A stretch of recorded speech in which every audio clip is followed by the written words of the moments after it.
V, just in case. This is the code breaker. This is Paradox. This is DC. Yeah, man. Yeah. You knew it was coming. You knew it was coming. So hopefully, um, the program will be constructive as we go about trying to dissect. We had the conservative conversation, which bravo, bravo. You brothers did a very good job, very good job. I thought that that conversation was very, very constructive as far as kind of going through the um, the mentality and the loneliness of true black conservatism without all the trolling and without all the antics. When you're really trying to um, veer into the traditional conservative black lifestyle, and if you was born and raised in it, how lonely it must feel to really try to delve into that and to still be highly and acutely aware that you are um, still forced into the classification of black and some of the negatives and the positives that go along with that when you are dealing with the conservative side, and then what comes with that. So that is very, very, very, very good program, man. You guys put on. So salute to you guys, man, for doing that. Um, Today, loneliness clearly is not the actual issue with the black liberal um, question, but as I guess we could put progressives in there because I guess I will probably consider myself um, more progressive as far as getting things done because I'm more from a pragmatic standpoint, but I will basically still claim myself as a liberal, more so than not because of some of the actual tenets that I do hold. Um, I believe that in this particular environment, in this particular society, um, grasping on to the liberal argument just works for people that fall into our classification, which basically works on dealing with large groups of people in larger cities, larger metropolitan areas, where most of us, black people, people that's classified as black, stay. And we're dealing with very, very complex issues. And a lot of those complex issues were government sanctioned. And a lot of those solutions, in my opinion, should be government sanctioned. And that should be understood. I mean, that is something that there's a redress that needs to be taken care of. And that's something that cannot be conserved when you're dealing with um, the black issue in this country if you're going to really fight for that. So there are a lot of different viewpoints when it comes down to what I would call black liberal or black progressive thought. It's very, very nuanced, very difficult to pinpoint one particular person to one ideology. Um, what I do view as consistent is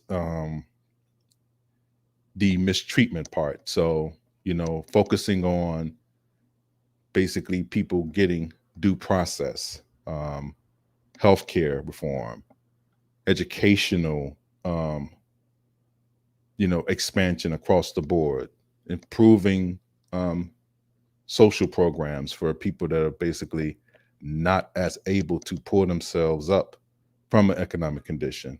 And that goes both ways. There are a lot of white people that benefit from liberal programs, but we'll get into that as we go along here. But I want to play um, a song from Sci-Hi the Prince, one of our most slept on underground brothers, man. This song got to be probably around 7 or 8 years old from his Shout out to Sci-Hi the Prince, man. I classic am a album fan. from Atlanta Underground, Ghost Rider for Kanye, and he was on Good Music. Very, very, very, very talented. I guess he's not so much younger now. He should be like in his mid 30s now, but But this young brother, well, he's younger than me in Paradox, but this brother is basically making good music. I know he kind of slowed down a little bit. He was probably part of that 2010-ish type of wave, you know, with Big Sean and all them. Anyway, I'll let his music speak for itself. But this is what I would say the biggest kind of I would say affront to liberal politics, and he kind of put it into a rap song about, you know, the frustrations of dealing with Black politics and Black mentalities all across the board. And I think that it illustrates a great point, even though it may contradict at other points. But I think it kind of speaks to our overall mindset as Black people and the frustration that we hold. So without further ado, this is Weak People, and then we'll be up on the other side. Are you ready? Yes, sir. All right. Pastor Manning, let's hit us off, brother.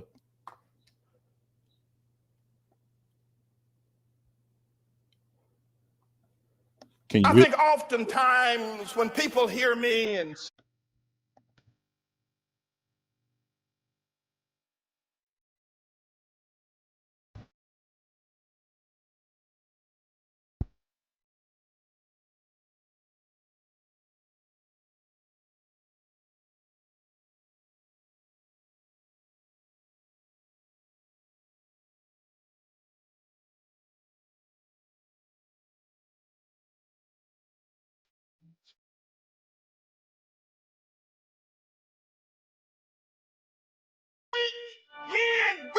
for my brother, Kendrick Lamar. Delta's welcome, rather than to call myself you spineless Black men. Side high, I ain't your traditional. Rapper smoking medicinal, stayed in detention. Life is all about principles, cynical ass niggas. Sorry that I offended you. I bring something different while niggas sounding identical.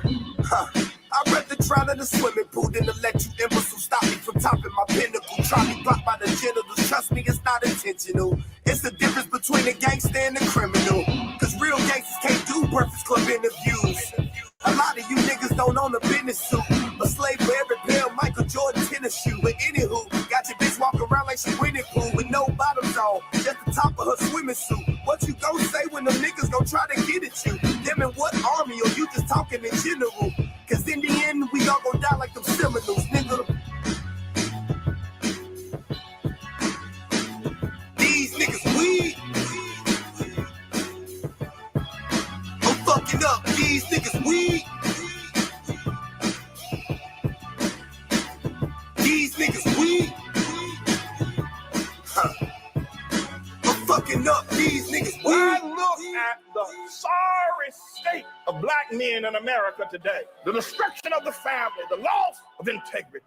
When as a young boy, Black shot down every day for years without stopping, when I look at what we are as Black people, I'd rather be dead than to continue to live against such. Y'all ain't trying to start a revolution. Y'all looking for a restitution. Niggas kill each other every day and ain't no evolution. My partner shot 100 niggas and it was never proven. We just labeled him a gangster and kept it moving. Let me give you the same outcome, separate shooting. A white man kill a Black, we holler persecution. So instead of looting, it's time to find some better schooling. You can act like y'all don't understand when I'm elocuting. Did I stutter? I was never Reuben. Y'all ain't no Black Panthers. You wasn't there with Newton. You ain't Martin Martin. Try to better humans instead of all these rappers. We need some better students. It's time to rebuild the neighborhoods that we helped to ruin, and the NAACP. Y'all need some help recruiting. Fuck a resolution. Let's get some retribution. I feel like Malcolm X when he left the movement. These niggas weak. I'm fucking up. These niggas weak. These niggas weak. I'm fucking up. These niggas weak.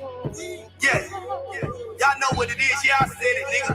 All you niggas laying up with these bitches with no condoms and shit. Having mistake babies and shit, leaving these women to motherfucking raise your kids by their motherfucking self. Yeah, my nigga, I said it. You don't like what's going on in the motherfucking America, leave this motherfucker. When they said we were free, my nigga, that means we were free to go back where the fuck we came from, my nigga. Yeah, it's a whole motherfucking continent that belong to us, nigga. It's called Africa, motherfucker. The fuck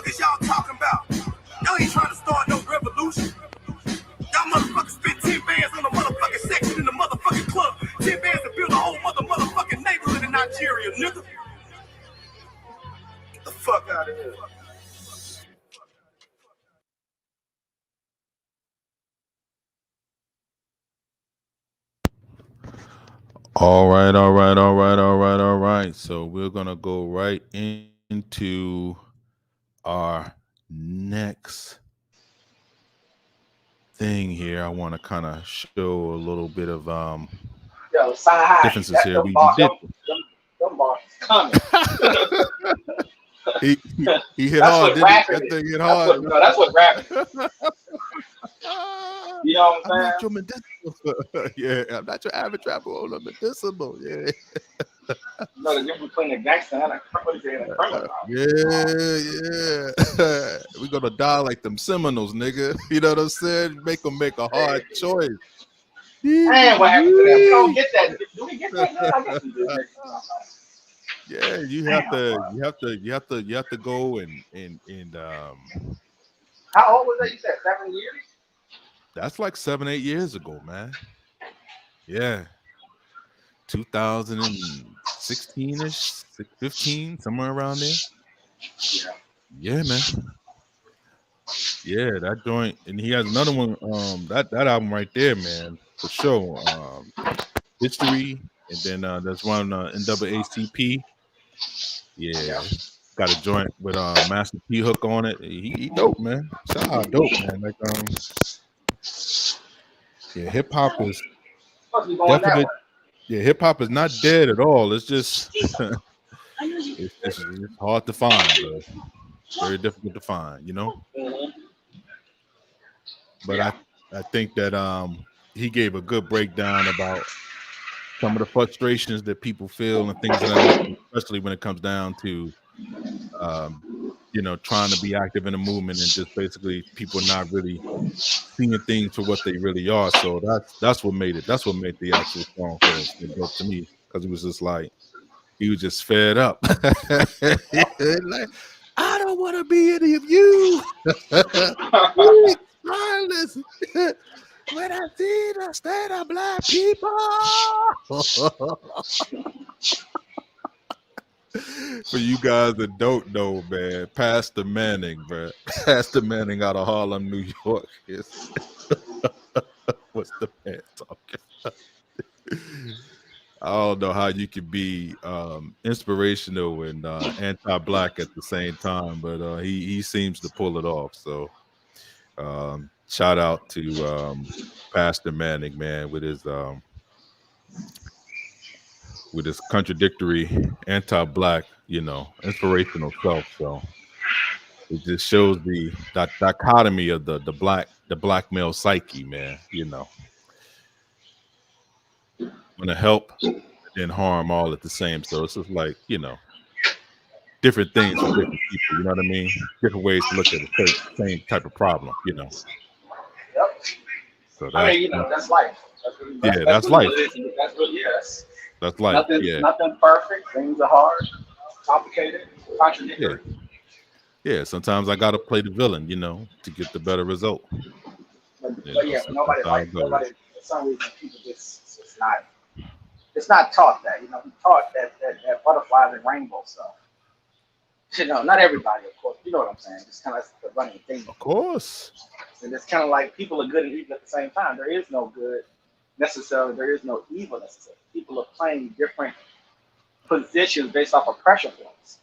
Because if you have somebody say, "Well, I wouldn't do that," until you're in the situation, when you're actually in a situation, you're not necessarily going to weigh good or bad. You're going to weigh what's the best outcome for me in some situations, or what's the best outcome for the family.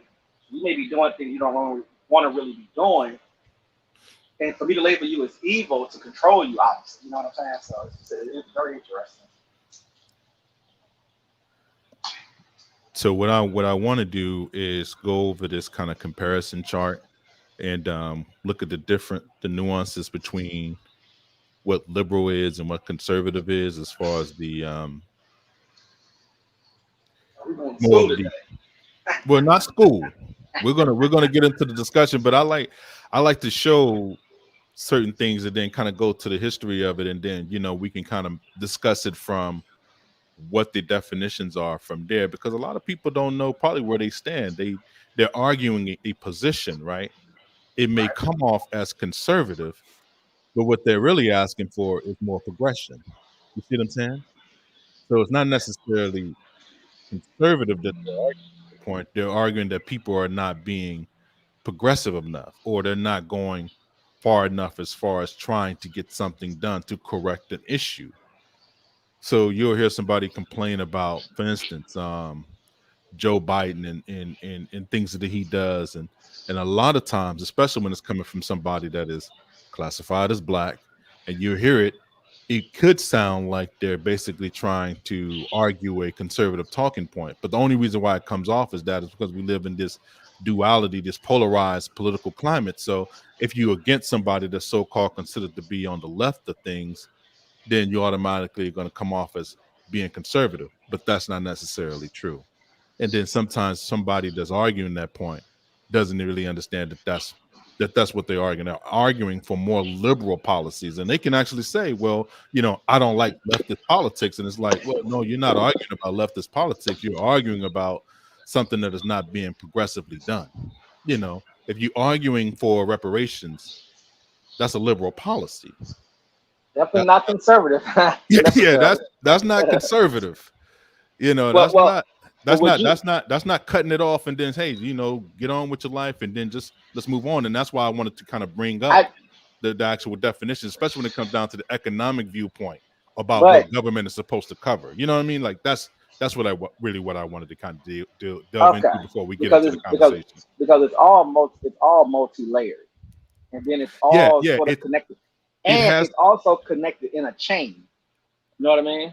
At the same time, so you may say something like you were just explaining, but there's some little nuances to that. So it's not. I don't think any of it's black and white, and I think that's where even myself just get a little. I don't necessarily get confused, but when you say a word like conservative, you say liberal, people are going to assume a lot of things, but you can have some flexibility in those statements. Right. And I think because it's about applying the statement more so to situations than even creating a situation. When a situation arises, I can apply principles to it. There might be this or might be that. So anyway. Can I give you examples? So like me, I'm anti-abortion. So everybody knows this. I'm anti-abortion. However, I still believe that government needs to be the purveyor of solving a lot of these issues, and that if you leave it to the states, because of how they're ran, some areas because they mean the federal versus the state, right? Well, that's part of the conversation too. You just said it. It's multi-layered. Multi-layered. It truly.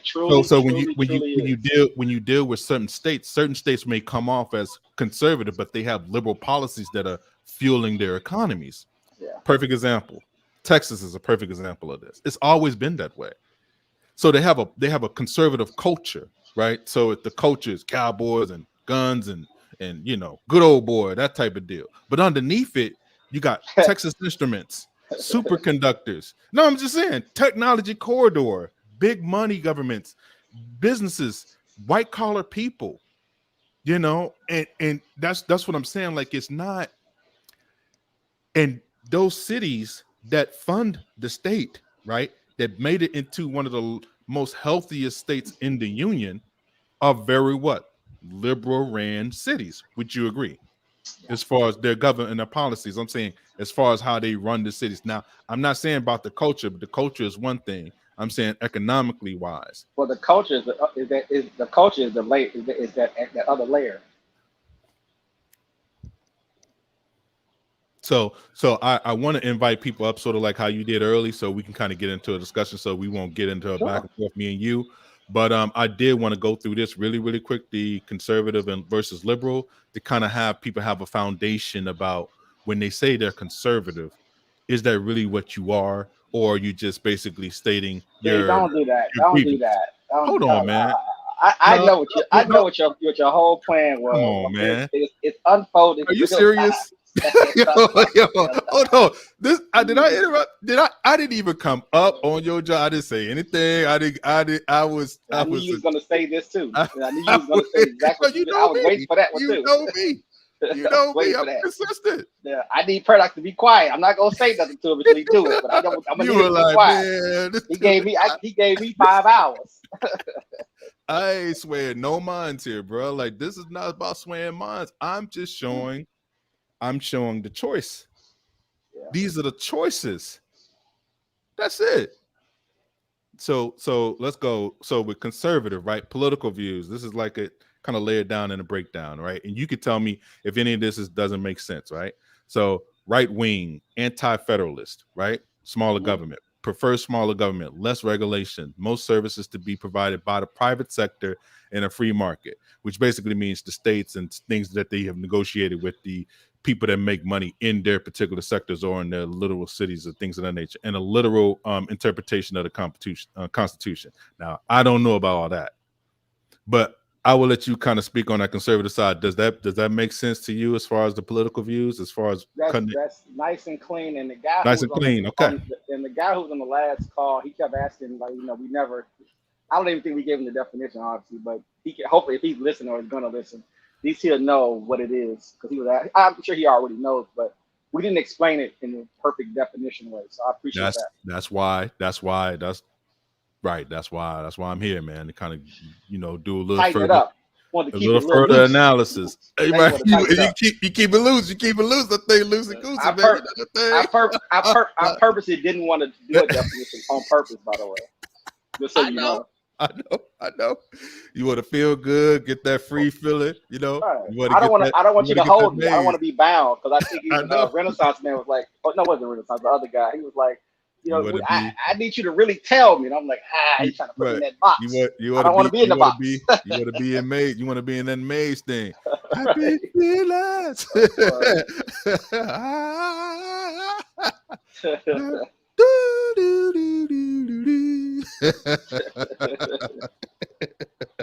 You wanted to get that happy feeling, man. You wanted to do the Frankie Beverly whole time, but now we're gonna get down. You know how somebody say, "Well, you just said though that it's this." We're gonna get down to it, man. This is for my brother, because I got a lot of love for people that are very critical of the left, but a lot of times your criticisms mean that you're going further left, but people don't see it like that, and these people are smart enough and they know what they're doing, so they're trying to sit in there, wave in middle, and they get these people that are like really like hardcore, like anti-black, I'm talking about black people, black audiences, by the way.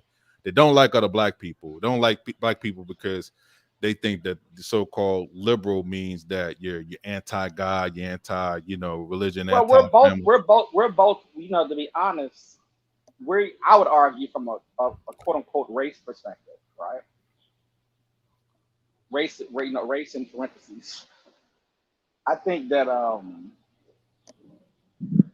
we're vulnerable on both sides, and that's a hard.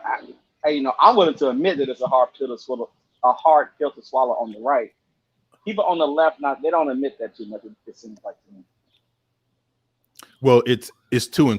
Well, we're gonna get into that. I'm gonna get into the weaknesses of the reason why that's an issue on the left, but there's a reason why, right. There's a reason why. That's why it makes it a tough choice. That's why I put that there for a reason. Well, the key, like you said, the choice part is that because remember, you said it's multi-layered, right? So the individual person, right, will have you will have your personal values, family values, neighborhood friend values, upbringing values. You'll have that. I'll let you talk about that, but that's how I wanted to kind of frame it out. Right. It's like when I say like a chain, almost like a chain, or like on a train or whatever, each compartment type thing. But it's like it all kind of lines up in my mind like that, where you have the human, family, individual person, family person, and then as that person develops values based off the environment, then I would say, okay, now I can apply some of these titles to you, be it conservative, progressive, liberal, libertarian, Democrat, Republican, etc. You know what I mean? And then kind of walk out through that chain of like, okay, now you have to elect someone, and then what does that mean? And then the things that they're those who are getting elected, what are their values and what are they trying to push? And then you deal with the corruption part, obviously, that layers into some of that pressure points, pushing ideas. But you can say I'm a Democrat, your neighborhood never gets fixed. It doesn't necessarily translate, meaning that do the Democrats really help me? Like stuff like that, because it gets it's master deception in politics. Yeah, that's why if it gets exposed, even on the liberal side, because when to the letter of the law, they're not really doing what they're supposed to be doing either. They're hiding within the language. Is what you're saying. I would tell a regular person, not tell them, but I would try to understand. Trying to interpret it as a regular person is what turns you off from voting. and I think is what turns you off from participating, because it's a lot of voting, it's a lot of people from local to national, and then trying to, if you talk to another person, trying to accept your position, because like you said, since we're polarized, we've been polarized before, but since we're polarized right now, it's almost like you were saying earlier, if you say I'm against abortion, then you're not a liberal. It's like, well, who are you to tell me that? I don't have to support. You have to tell the individual person. I don't have to support every policy. Well, that's why I'm getting down to the exactly. That's why I'm getting down to the definition. So you explain it to your conservative brethren because you can speak their language. But when I say it, it sounds condescending. It sounds like you talking above me. No, I'm not trying to talk above you. I'm just saying that.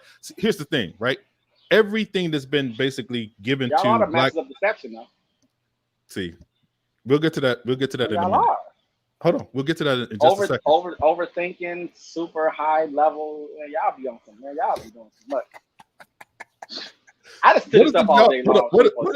What is this y'all business? You are us. People from the left. No, but I'm saying you were part of that too. So here's what I want to say. Yeah, here's what I want to say to black people that fall under the classification of being black. Every major legislation that's been passed wasn't held to the states. The states was forced to concede. If it was left to the states, you would still have some states that would still be living under so-called Jim Crow-ism or something similar to that, where there's voter suppression, right? There's things that can be proven, right? Civil rights legislation was a national law. If that was a federalist. Are you gonna label? I'm gonna clean it up. Label each one though, as you say that. Though. Label them. I'm gonna clean it up. Even if you're going back to from the emancipation, right? Yeah. First Civil Rights Bill, 1868, into 1965, when basically giving the freedom to vote without being suppressed, through the grandfather clause or terrorism at the polls, to 68, where you got the open, housing act, things of that nature, right? Freedom of housing, which they still had to work around also on that particular deal, on that particular front also. And that kind of speaks to the Southern strategy and the fear mongering that happened with that. But that's aside. We don't really have to get into that now. No. I want you to do the history part because I don't want to do it. I don't want to. No, I don't want this be. I don't want this to be a discussion just between me and you. No, because people are already up here. Mike up here right now. Oh, okay, cool. But I really want to get into what it is and the choice that has to be made, right? Because here's the thing. But it's tied to the history as everything is in life. Yeah, absolutely. Yeah. But here's what I want to tell you though, because I hear you and I know how, because I know you, right? Me, I guess people don't understand. Me and you, we know each other in real life, right? Like we know each other for real life, almost close to 20 years, right? We know each other. Yeah. Mm-hmm. So you know my daughter, I know your daughter. My daughter love to play rock, paper, scissors with Uncle Paradox. Like she loves it. Like every time she sees it, she want to. She can't stop it. So this is different. So I understand where you're coming from. When the audience hears it, you're the left. It's more of an oppositional kind of tone. So what I want to do, I want to kind of layer. But they got to grow up. Though. That's not. See, that's what I'm saying. I need internet maturity. So hold on now. You just said just a couple of minutes. See, this is what I'm saying, man. You said just a couple of minutes ago you did something. You wanted to get into the whole conservative talk without going into the layers of it because you knew that you didn't want to be held to a certain standard. You just wanted to kind of have a free conversation, which I agree with. By the way, I'm transparent about that though. I'm not hiding that. After the fact. But I'm saying it's nothing. I'm saying there's nothing wrong with that. But what I'm saying is, see, because I think even people are confused. Like even when you like show like a lot of conservative stuff, they may think that you're trying to push it. But what you're showing is the contradiction within the system. So you're reflecting it like these white people. This is what they're on. You know what I mean? Like this is what it is at the end of the day. And you know this, but you know this just like I do. Let me just kind of say this real quick. Mm-hmm. To be conservative means that you have to turn off your identification as far as blackness is concerned, to swallow some of that and to push out, you know what I'm saying? I'm just an American. I'm just going to go out and just think of it this way because I have to suspend. Yeah, I have to suspend my belief that this is Well, not a racial no. thing. I had to suspend my history, not my belief. I had to suspend my You history or be you ignorant said of my it. history. You said it. I didn't. So I'm saying Hey, I'm just again, you're not. That's what it is. That's not. okay. That's Okay. it. Well, You can't look, man. You cannot lie about it. You have to be an adult and deal with it. You know what I'm saying? What I'm saying? Like, I'm not gonna whine about it. I hear politicians bitch about it all the time. I don't like that. You got to hold position and you got to take it. And if you waver, you waver. And if you make other choices, that's fine. But I think you should be, at least you have to be honest enough to, like you just said, it, suspend reality and say that. right. I gotta swallow it because I watch them swallow it all the time. They just don't say All it. the time. I watch it all the Yeah. time. I mean, literally, I was watching Tim Scott yesterday. I mean, That's why literally. you see that smile. Exactly. That's why you see that smile on his face. That's why you Right. got to see it. You better smile. Oh man. You better smile. Mike, you wanted to share something really quick? If you're still up here, I can't see the chat right now. Hey, what's going on, bro? What's going on? What's going on? What's going on? What you got on it as far as what we're saying? Is it pretty much on board, or you have anything you want to add to the liberal political view since we're going down the line here?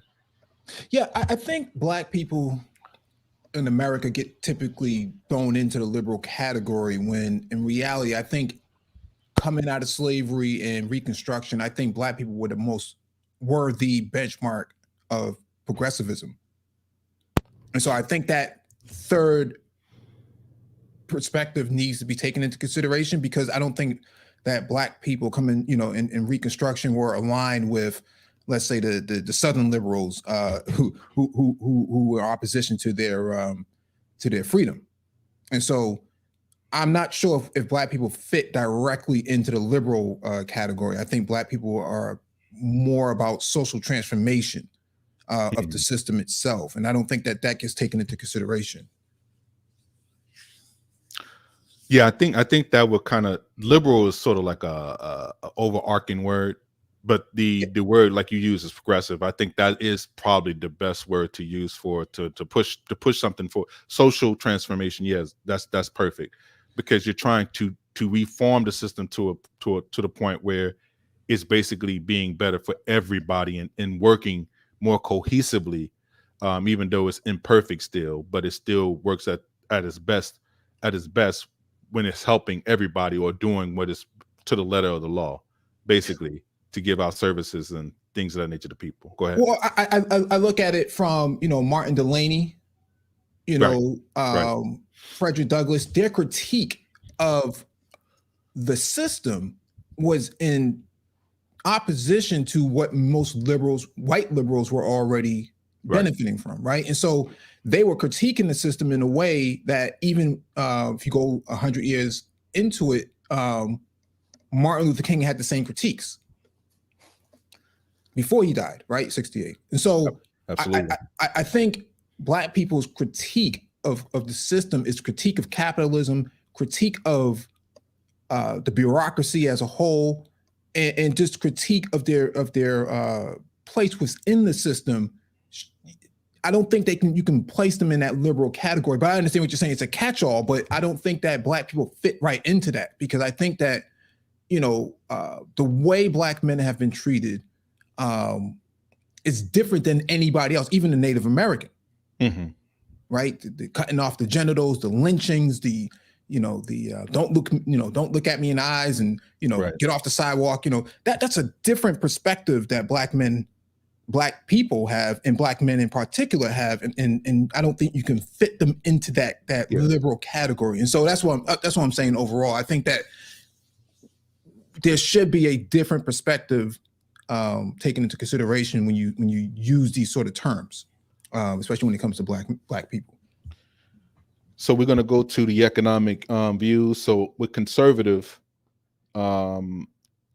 economics, basically is government should tax less and spend less. Cutting spending to balance the budget should be in priority. Higher income earners should have an incentive to invest. Credits. Charity is the responsibility of the people.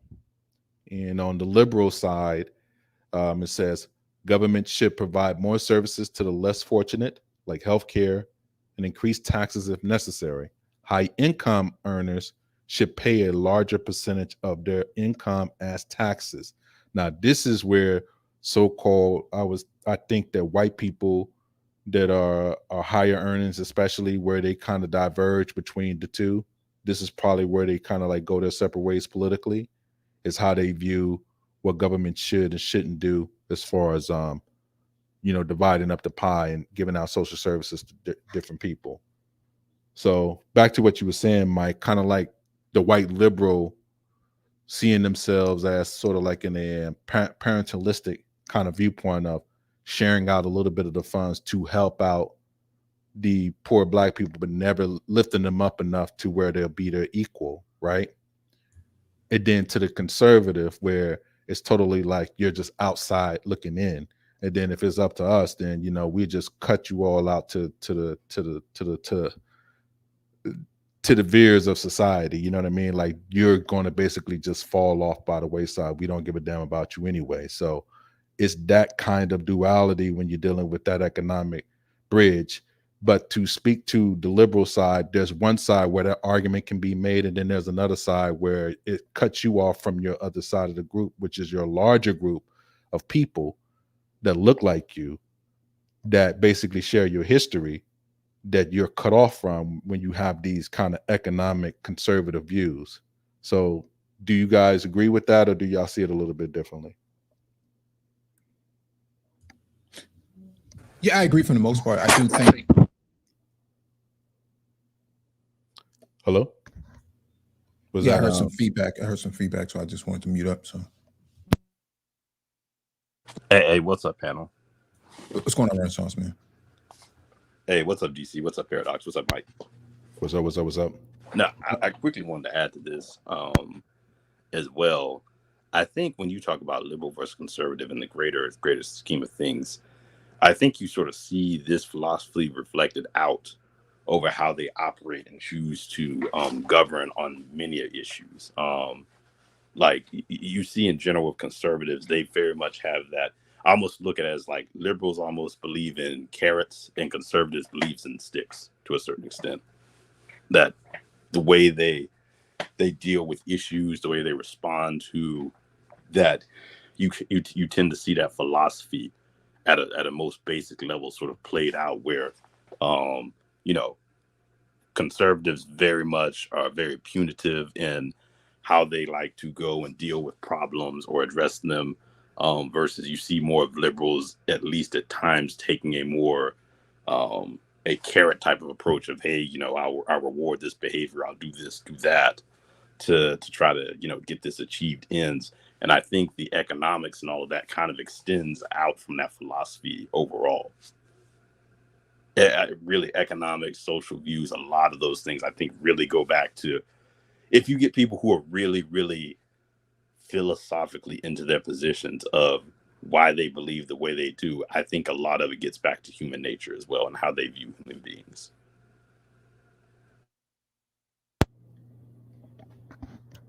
Did you want to finish up, Mike? You can go finish up if you want. I know you're in the middle of your thought. So no, I kind of agree with Renaissance on it.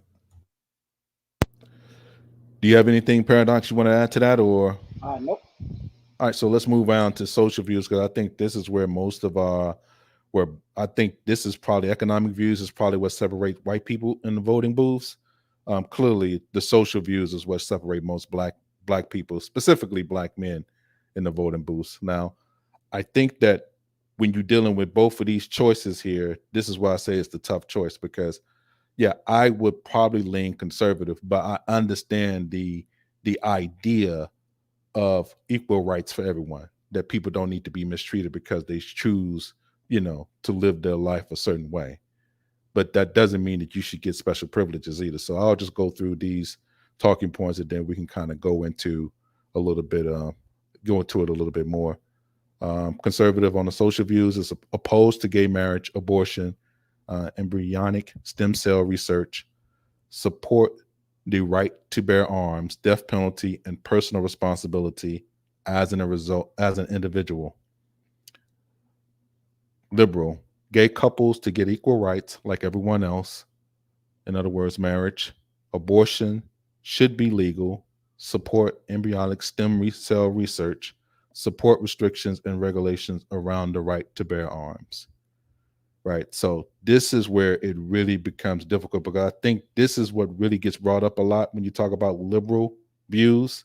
So the critique from the right, especially with black men, conservative black men, will be that if you vote for Democrats or if you vote for a progressive candidate or Green Party, whatever the case may be, outside of libertarian or Republican candidate, this is going to be thrown in your face. Well, you just support gay marriage because you're voting on that side. And that cannot be further from the truth.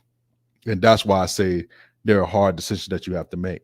Not unless there's something that's going to basically oppose gay marriage as a whole, then that argument kind of falls away to me, because that's primarily what basically give them these particular rights as a couple, or as an actual couple, are just going to be building up their money or their economy, or however they deem to have their family, because they're going to have these rights. Now you have to treat them as if they are a legitimate family. So that's where that gets kind of blurry a little bit. So the one thing I would kind of throw into this is not really brought up or talked about here is the thing I find ironic with black male conservatives. Not all the time, but a lot of the time, they tend to be partner with non-black partners.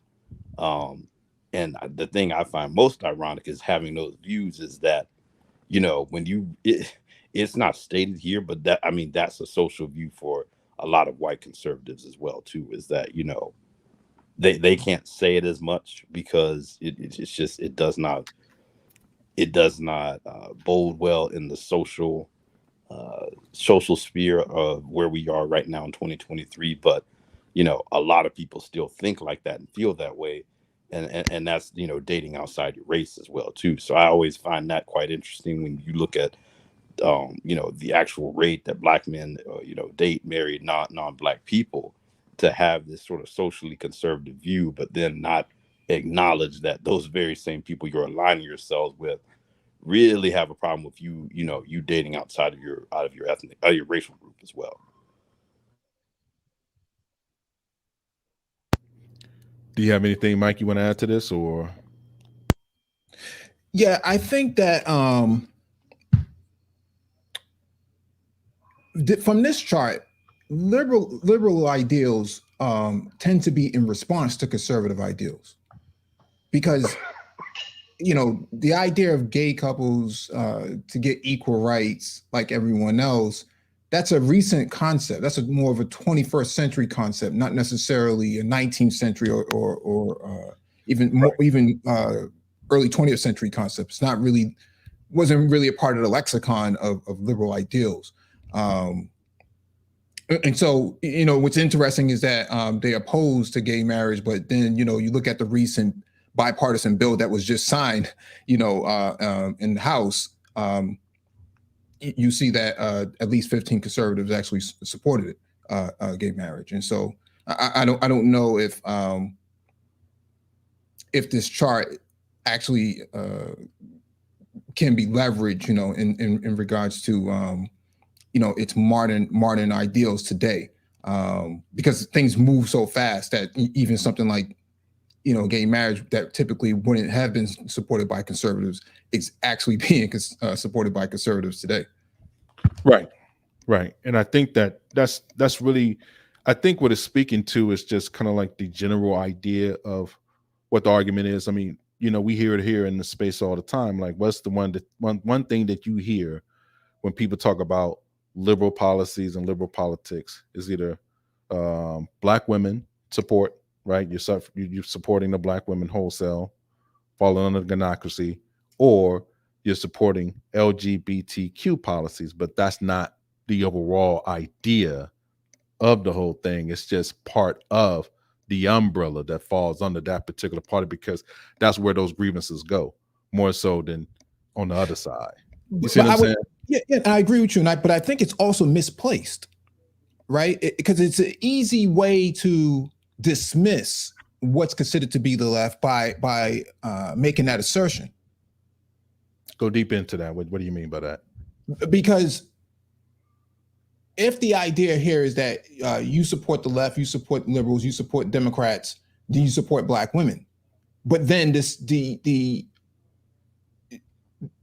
the argument is that you want this wholesome Black community and you want these women to come to the table, then wouldn't you still be supporting the left by having them at the table? I don't get that position, right? And so it becomes a scapegoat to say, well, if you support the left and you support Black women or you support the LGBTQ, but in reality,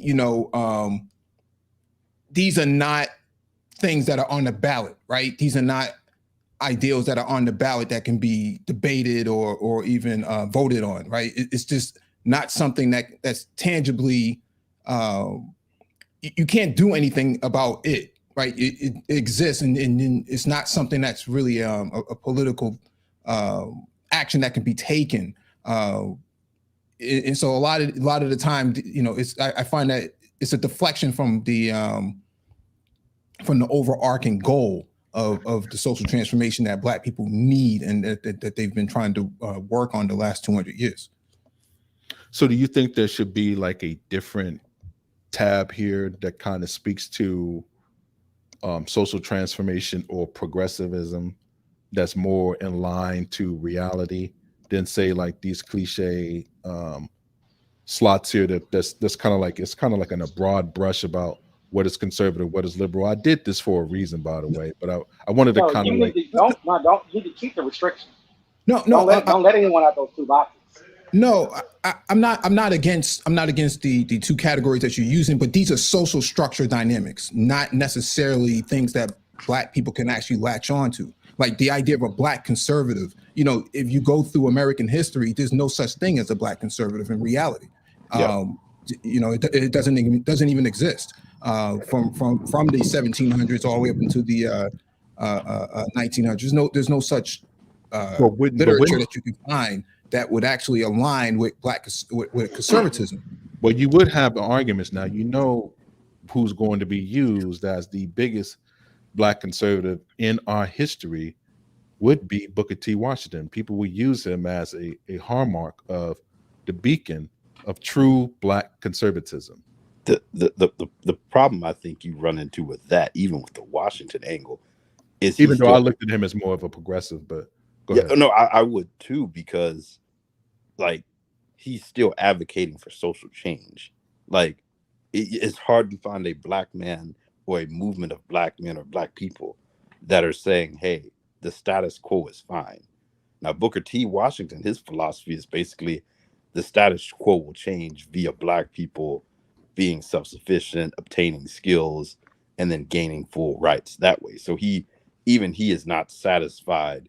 He is more of a pragmatist in that he believes, hey, that's what I have to kind of settle for. But if push came to shove, he would still not be happy with sort of the social arrangement. And I think that sort of speaks to like the greater idea of Black people who are liberal, is that, essentially you can look at it as, hey, the reason why these other groups get involved is because they have a problem with the society as well too. They want a reform of some sort out of the current social structure as well.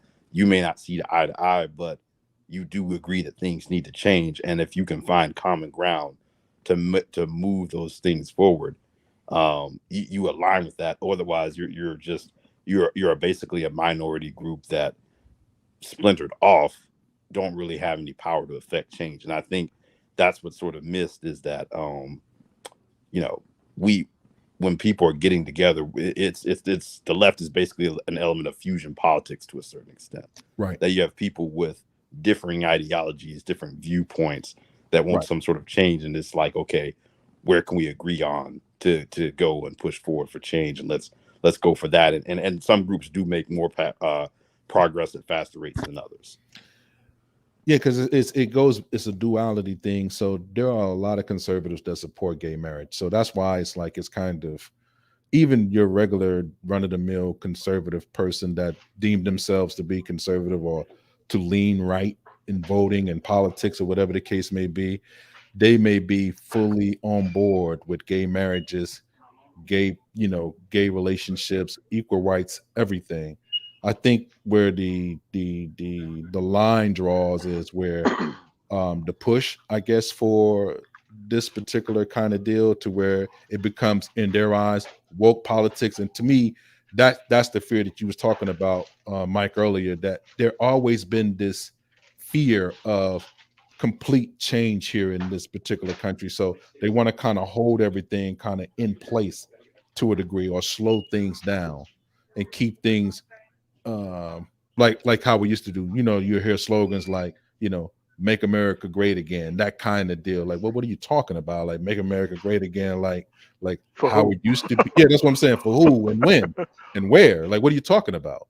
And for who is really something that needs to be asked. Like, okay, make America great again. For who? Well, for everybody. So for everybody, do you mean people that look like me, or specifically a black man that looks like me, that have the politics that I have? Do you think that I deem to be somebody that's considered to be American here? Do I get due process?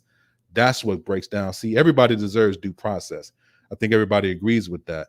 It's just how it divvies up. And see, you get into these, the reason why social is so important now is because we live in this world where they are perfect for the clickbait. I mean, my partner did it earlier, Paradox was like, yeah, the left does this, the left does that. And that has something that's where they be on attack mode and they get people on the liberal side to be defensive. But I'm like, no, lean in. Say you're liberal. Be proud of it. Wear it. Because see, here's the thing. You got to take it away.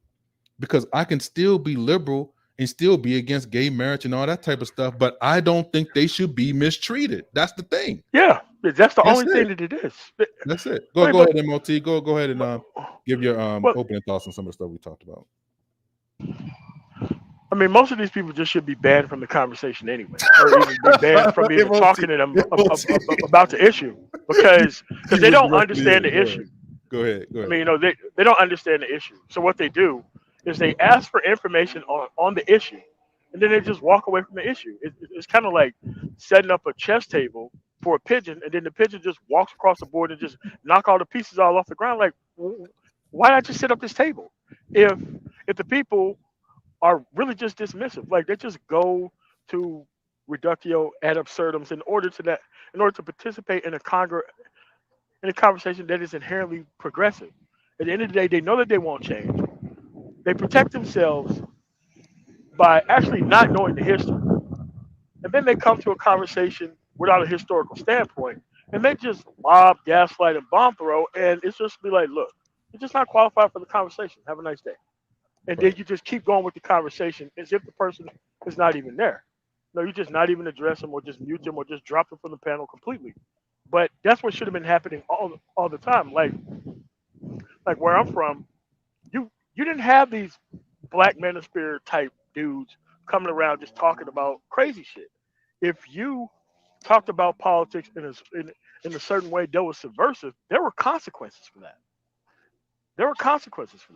Because these are serious issues, and there was no need to bring non-serious people in here. It's just that the stakes are way too high, because if you come in and bull dragging, that can be somebody's life on the line. Oh no, exactly.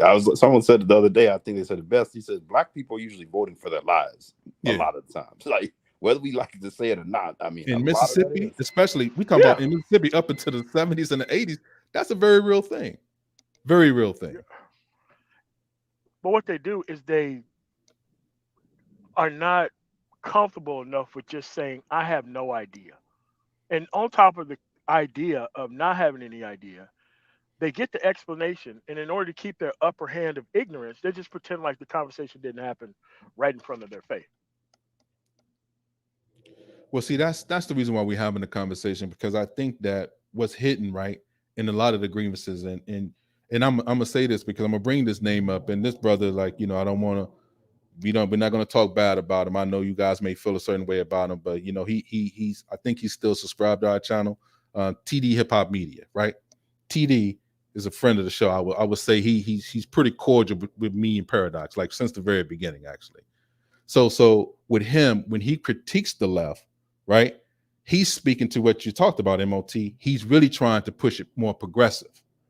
But what gets hidden is it seems like he's speaking from this sort of kind of like this middle kind of I'm just going to kind of keep it here, and then these are not enough, and then you're going to talk about all the negative side about what's already out there. But that creates apathy.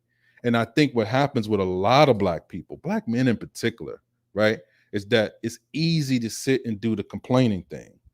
And this is where I kind of like look at it like, well, if you're talking about politics, then you got to get active. If you're talking like this, right, about leaning in and saying, well, whatever the economic policy is here, then it's not doing enough for Black boys. It's not. I hear it all the time, like Black boys are not being educated. What about your Black boys? And you want to throw it all on Black women. Black women don't have that kind of power. That's a false narrative, man. It's not true. Not when it comes down to the political sphere. That is something that's above them. So you have to be able to push it as men. Now, this is not something, it's not no, I guess this would be shaming in a sense, but it's not meant to be in a bad light. This is meant to be shaming in a good light, to where it should push you to be way more active and be like, look, sis, you need to stand down. We need to go ahead and take care of some of these other practical issues and speak to this, because we are Black men dealing with Black boys when it comes down to the educational system. This is what we should do. This is what we need to do. And this is what we need to do to push it out. There are already programs in place. I tell people about this all the time. You can get therapy for free in most states. Yes. You can get fatherhood training in most states for free. Yes, like you can. These are programs that are available to Black men right now. You don't have to suffer. And that's the thing. Like, it's like they ain't trying to do anything, but they are offering programs that are free. That is not conservative, bro. And that I'm really trying, like CDL licenses, MOT knows this. Yeah. I spoke about it earlier. COT, IT classes. I'm talking about fatherhood programs. We have them here in Maryland, right? Maryland and DMV. Paradox Notice, 100 Fellas, Black Men's United, A Father's Place, all this type of shit where you go through, you sign up, and what's so crazy about it, Black women implemented this stuff. Eleanor Holmes. Yes, they did. Eleanor Holmes. I'm just speaking from the real. The person y'all were talking about with the gun rights, look at the stuff that she's trying to do for Black boys in Florida. You would be shocked, bro. Frederica, the one y'all talking about. Yeah, Wilson. That was check her resume, bro. She was the one Black men and not trying to. She was the one basically capable of trying to get George Zimmerman locked up for that shit, man. Went balls to the wall for that, man. She was the one too, DC. If you remember, when she had the whole fallout with Trump about the when he got on the phone, because there was I think his name was LaDavid Johnson. He was a soldier killed in Iraq, and Trump said something like to the wife, like, well, he knew what he signed up for, something like that. She was the one who got in that whole fiasco, sticking her neck out for that whole situation. You could talk, just one more thing. You could talk all this negative stuff about Biden. There are plenty of negative things that you can do about Biden. But you know what you cannot do? You cannot talk about how he did not actually try to do everything he could to restore the economy, give up some of the minority loans and things of that nature up to. He basically forced certain states, sanctioned them. Basically, look, you're not gonna get federal dollars if you don't offer up more opportunities for black entrepreneurs and black what am I thinking about? The people that deal with construction. Contractors, yeah, black contractors in these certain states, forcing their hand. Forcing the Brian Kemps of the world to open it up past the 1 to 2% that he already have open. You need to open that up, brother. You need to give people more opportunities. This is what I'm talking about. Like that is something that you can lean into already. That's already on the books. Some of the stuff that we're asking for is already basically on the books, but it can be pushed even further by more progressivism. But if you live in this world where you're thinking that it's going to automatically be given to you and you're going to get it all at one time because you're complaining about it online and then you're complaining about it through black women, that is it's not constructive. It's not constructive. We have to understand that we're not at the point where we can openly discuss these things and actually come to an actual resolution. Like the old system was, everybody stayed off in their bunkers and everybody just lobbed shots out of nowhere. And now you have to sit down and meet and talk. And now you're actually saying to people who can actually hang with the conversation and people who can't. This is what was supposed to be happening in the space in the first place. So that way we can get to a better understanding and increase involvement locally for people who are actually listening. But that's the thing, MOT. Like And I think DC, you kind of hit on the head when you were saying that you hear a lot of guys, basically talking like they will critique the system and then it will create apathy because they'll say these people aren't doing anything. Right. And they'll try to paint it as like, oh, like I said, it goes back to what I was talking about the other day, like a lot of disaffected liberals. Like it's the same. Like everything's the same. Yeah, it's not the same. It's not the same, bro. No, it's not the same.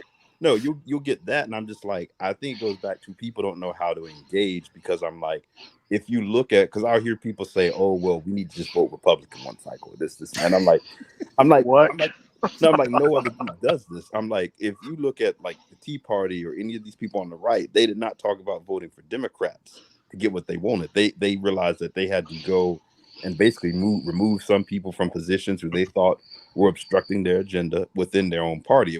They almost doubled down on the politics in their party. And it's like, there are a lot of people who I think just, like you said, think complaining or like talking about everything that's wrong is going to somehow fix it, versus like, no, you're going to have to go, roll up your sleeves and, go put someone like a Charles Booker in Kentucky in office. Right. You really want to, get this change you say you want. I mean, you really have to just card check people on their actual political knowledge, and when they're not proficient, you send them away. Like, look, the next time you come up here, these are the minimum things that you need to know to be a part of the conversation. Like, that's the only way you can be able to make progress.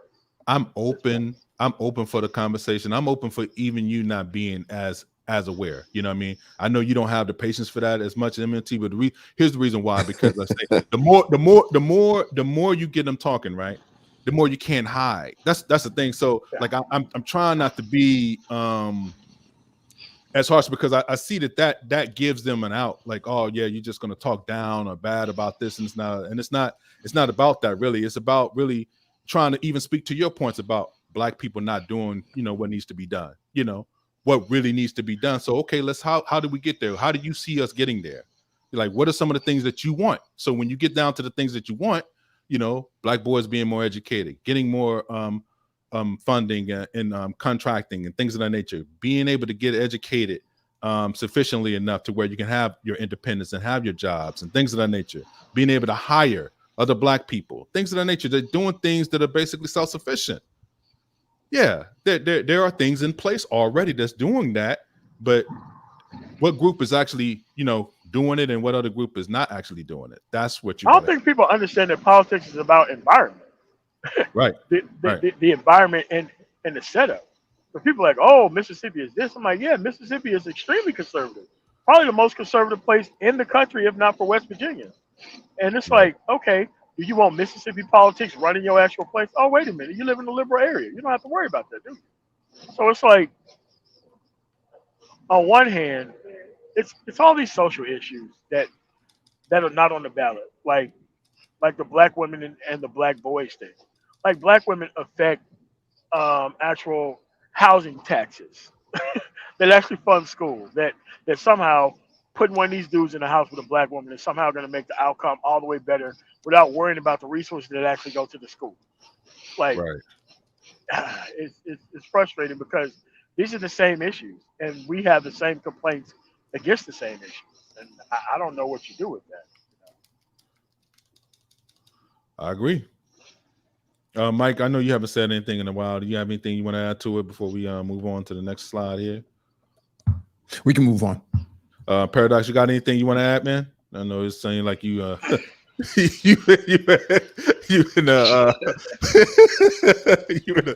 you're the liberal zone, baby. Yeah. That's a lot. That's a lot to take in. I mean, when stuff works, man. Welcome home, man. Welcome home, Paradox. Ain't no fun with the rabbit got the cut. I don't agree with anything. I'm just gonna be quiet. I'm just gonna keep my mouth shut. No, but okay. So let me ask you though, what do you see as a challenge to some of the things that you may deem that are on the left as far as dealing with some of the policies that we already talked about? Like, what is something that's offered by the right that is an alternative to some of the stuff that we already discussed? Solve Solve some of the issues that we're talking about. Was that background noise? That me? No, I'm not sure who it was. I'll mute up. I don't think that. Oh, I'm sorry. What was your question? As far as you said a lot of stuff. So No, what I was saying was that what do you think would be something that you can see from the right as yeah, being something as a political choice or an option for black men in particular? Then you can even extrapolate it to black people as a choice that will be something that we can use or even look at in the future as a viable option. I'm gonna think about that for a second. Okay, you can go ahead and think about it. I'll go on to the next. Anybody else had anything they wanted to say before we move on to personal responsibility? Because this seems to be a big one also. Not me. All right, cool. So on the conservative side, when it comes down to personal responsibility, individuals should exercise personal responsibility, and it's the government's role to hold them accountable, even with severe penalties. Laws are enacted to reflect the best interest of the society as a whole. The liberal side says the people should look to the government to provide a structure. Laws are enacted to protect every individual for an equal society, sometimes at the expense of economic freedom if necessary. So, no, that seems Repeat that last part again. That seems very similar to me. But laws are enacted to protect every individual for an equal society, sometimes at the expense of economic freedom if necessary.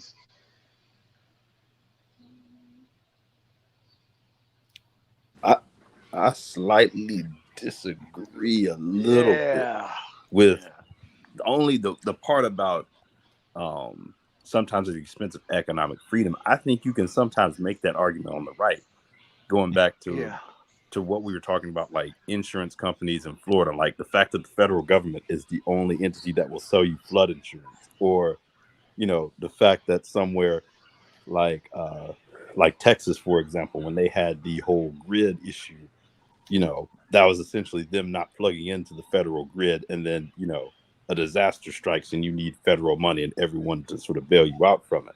Or you could just talk about the whole red state paradox in general of the fact that these states take more in tax dollars than they give out. I'm just like, that whole thing about economic freedom at the society at the expense of economic freedom for some people.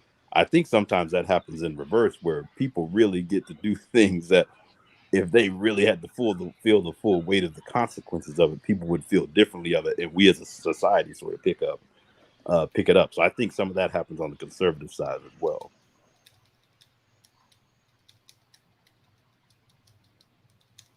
Mm-hmm. Got you. Anybody else had anything you wanted to add to it, or? Can you go ahead. I think the statement is fine without the ambiguity at the back of it. I mean, because the back of the actual statement destroys the entire statement itself. Right. I mean, because like a corporation's personal responsibility is to make money. That personal responsibility could like put and endanger a whole bunch of people's lives. So Right. So like the whole personal responsibility piece is making sure that you're actually providing the service just so long as it's not hurting anyone. So, but then again, corporations feel hurt because they can't make unlimited money. So you got to be able to narrow that kind of statement down, or even leave it out altogether, because it does kind of poison the actual idea of freedom. Right. Everybody have that different idea of freedom and don't really want to care for one group or another. So you have to have something that kind of protects everybody equally. Got you. Anybody else had anything they wanted to add to it, or? DC, how do you just a little bit of education? Yeah. How do you connect? How can you say, in a simple way, just how does the states connect to the federal government? Oh, they're subsidized. I mean, some states are actually funded more than 50% of their economy through But federal. what I mean is that. I'm sorry. Go ahead. I'm just saying, you have someone make a statement. I want states' rights, right? Just a blanket statement. Yes. And then you try to connect that back to the federal government, saying, well, we have these laws that we put in that were kind of pushing upon you, maybe better for the whole versus your individual state. it's because it kind of always a back and forth between what the federal government is asking you to do, or the federal government is putting pressure on you to do, or even what it's requesting from you, versus you saying, how they paint that picture, versus they'll say, well, whatever So state, we want to do our own. I can give you a perfect example, right? So civil, right? When you think about civil, the reason why it was called civil rights instead of anything else was because all states don't have to be civil to their citizens, correct? So when you deal with civil rights, the reason why it was a national mandate to treat people with due process of the law, under protection of the law, is that everybody need to be treated as such or equal, be protected under the laws, because that is what the Constitution stated initially. So you need the federal government to apply that to pressure. enact exactly. The civil rights, even the legislation itself, was not the end all to be all. The civil rights movement was an incomplete movement because it never dealt with the economic side. When it got to the economics, they stopped. Hold the civil rights part for just a quick second. Yeah. How would you apply that conversation to white immigrants from right from the beginning of the Constitution up until now? I know that's a lot at one time, but how do you think you can connect that, saying, well, as a white man immigrant, I don't know, pick a century, and say, well, I want more freedom, or I want more rights because I'm not getting them. Hey, federal government, help me. Does that, you don't really hear that enough, I don't think, right? Yeah, well, was that ever a concern of theirs? Yeah, well, that was the unions at the time. Right. So the unions were basically working in conjunction with the federal laws and the federal government also to get their rights in place also. That's the reason why you got weekends off and 8-hour shifts now instead of, I think it's even a federal mandate where you got to get like a lunch, right? Like an hour lunch. If you work it out 8-hour day. Yeah, 30 minutes to an hour. Yeah. So it's something that's been mandated by federal law to make sure that there's certain protections in place for U.S. citizens above the states. There are some things that's what I'm saying. Who's hurting? If I'm a white Italian and it's 1902 or whatever year, right? And I'm saying and I'm talking to other people, I'm saying, hey, state, or hey, federal government, this is what I need. I'm not being treated. I'm being mistreated. I'm being exploited. I'm being taken advantage of. I'm just, can you connect that? Now, what do you mean exactly? Like there are different things that went on during the early 20th century. I never hear, I just never hear it talked about. I mean, not necessarily talked about it these days. But, you hear about a white. Somebody say the word. Well, most of it was wages. Like the minimum wage is a perfect example of that, or that's why they wanted I guess like their biggest problem was, we're not getting paid. It's not, we're getting cheated by these companies. Right. Go ahead. No, I was just going to say you have inalienable rights. And that's pretty much what people would be fighting for, whether they were U.S. citizens or not. Once you step foot on this soil, you have those rights. And so there has to be a process in place to ensure that those rights are upheld. Yeah. And what's happening here, especially in the South, anything below the Mason-Dixon line, you're seeing a lot of states kind of exploit labor, bad business practices and whatnot. Like in Massachusetts, now you have people with who may have been undocumented have the right to go get or have the privilege to go get a driver's license now, as of July 1st. Ooh, I know that's gonna make people mad. Furious. People are not gonna like that because they're gonna deem them not being citizens. You know how that go. Right. Well, what you had was people driving vehicles unlicensed and uninsured. Well, yeah, true. Might as well just license them up, right? And so these are the sort of things that these inalienable rights that people need, these basic necessities, such as access to insurances and healthcare insurances, car insurance and housing insurance and things of that nature that that have to be guaranteed by the state itself. And so I think a lot of times, there's a little bit more nuance than what, the two categories actually trying to explain here, but that's pretty much what it would be on the ground. Yeah, I agree. I agree. Did anybody else have anything you wanted to say on that? What Mike just added, or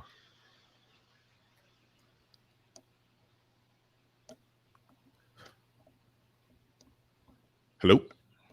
Yeah, we're all here. Man, I don't think we're gonna be people just being quiet, man. We got to get some Uh, action here, man. Got to get some dialogue going.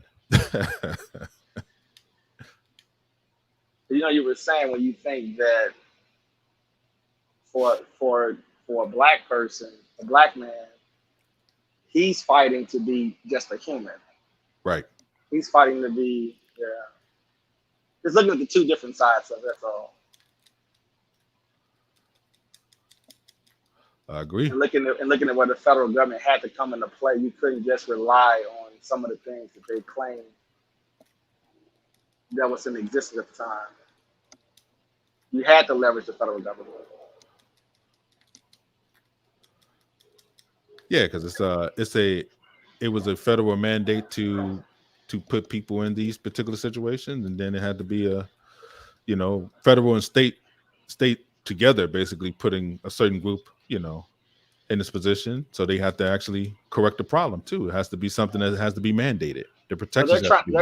They're trying to keep the federal government. I guess you would argue they're trying to keep things stable. Yes. And you can have some states that can start doing things where the people will start uprising and start organizing. Well, you're trying to manage a population at the end of the day, and right.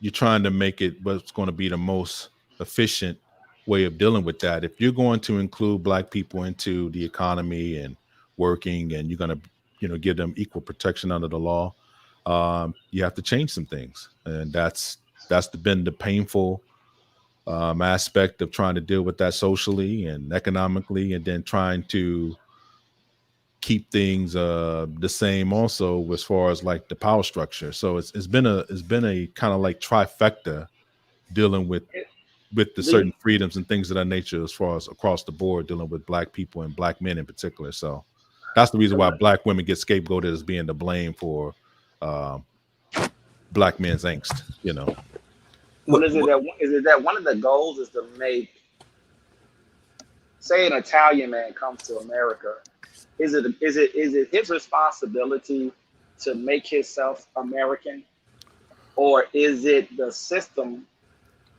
uplifting him and letting him know that he's somebody, and that his voice counts, and putting things in place to send him that message, versus from a black male perspective? I'm trying to think about how to answer that question. I'm just asking it just a very simply, just from a sense of just not feeling like you belong in a place. Yeah, where you have situations where they promote and encourage you to be American, and also maybe even who you are as far as your culture, and respecting it and uplifting it, versus where you're getting the opposite effect from the same source. Right.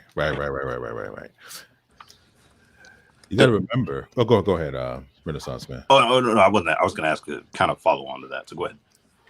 No, all I was going to say is that you got to remember back in that time when they was dealing with, very poor conditions. Right. They had very similar social standing, very similar to black men during that time period, and that's what they wanted to have, is to kind of like the freedom to kind of determine their own reality and things of that nature. So work and having good wages were something that was very, very important. You can even see it in the old movies like Bronx Tale and the mafia movies, Godfather and stuff like that, how they fought for, their piece of the pie or the American dream, so to speak. So, yeah. Well, the other thing I was going to say too, I think bigger picture in all of this is we start talking about like liberal conservative from a black male perspective. I think when you talk about, integrating into the greater society, I think there's a divide there as well, as far as, what that looks like, what the ultimate objective of these men are.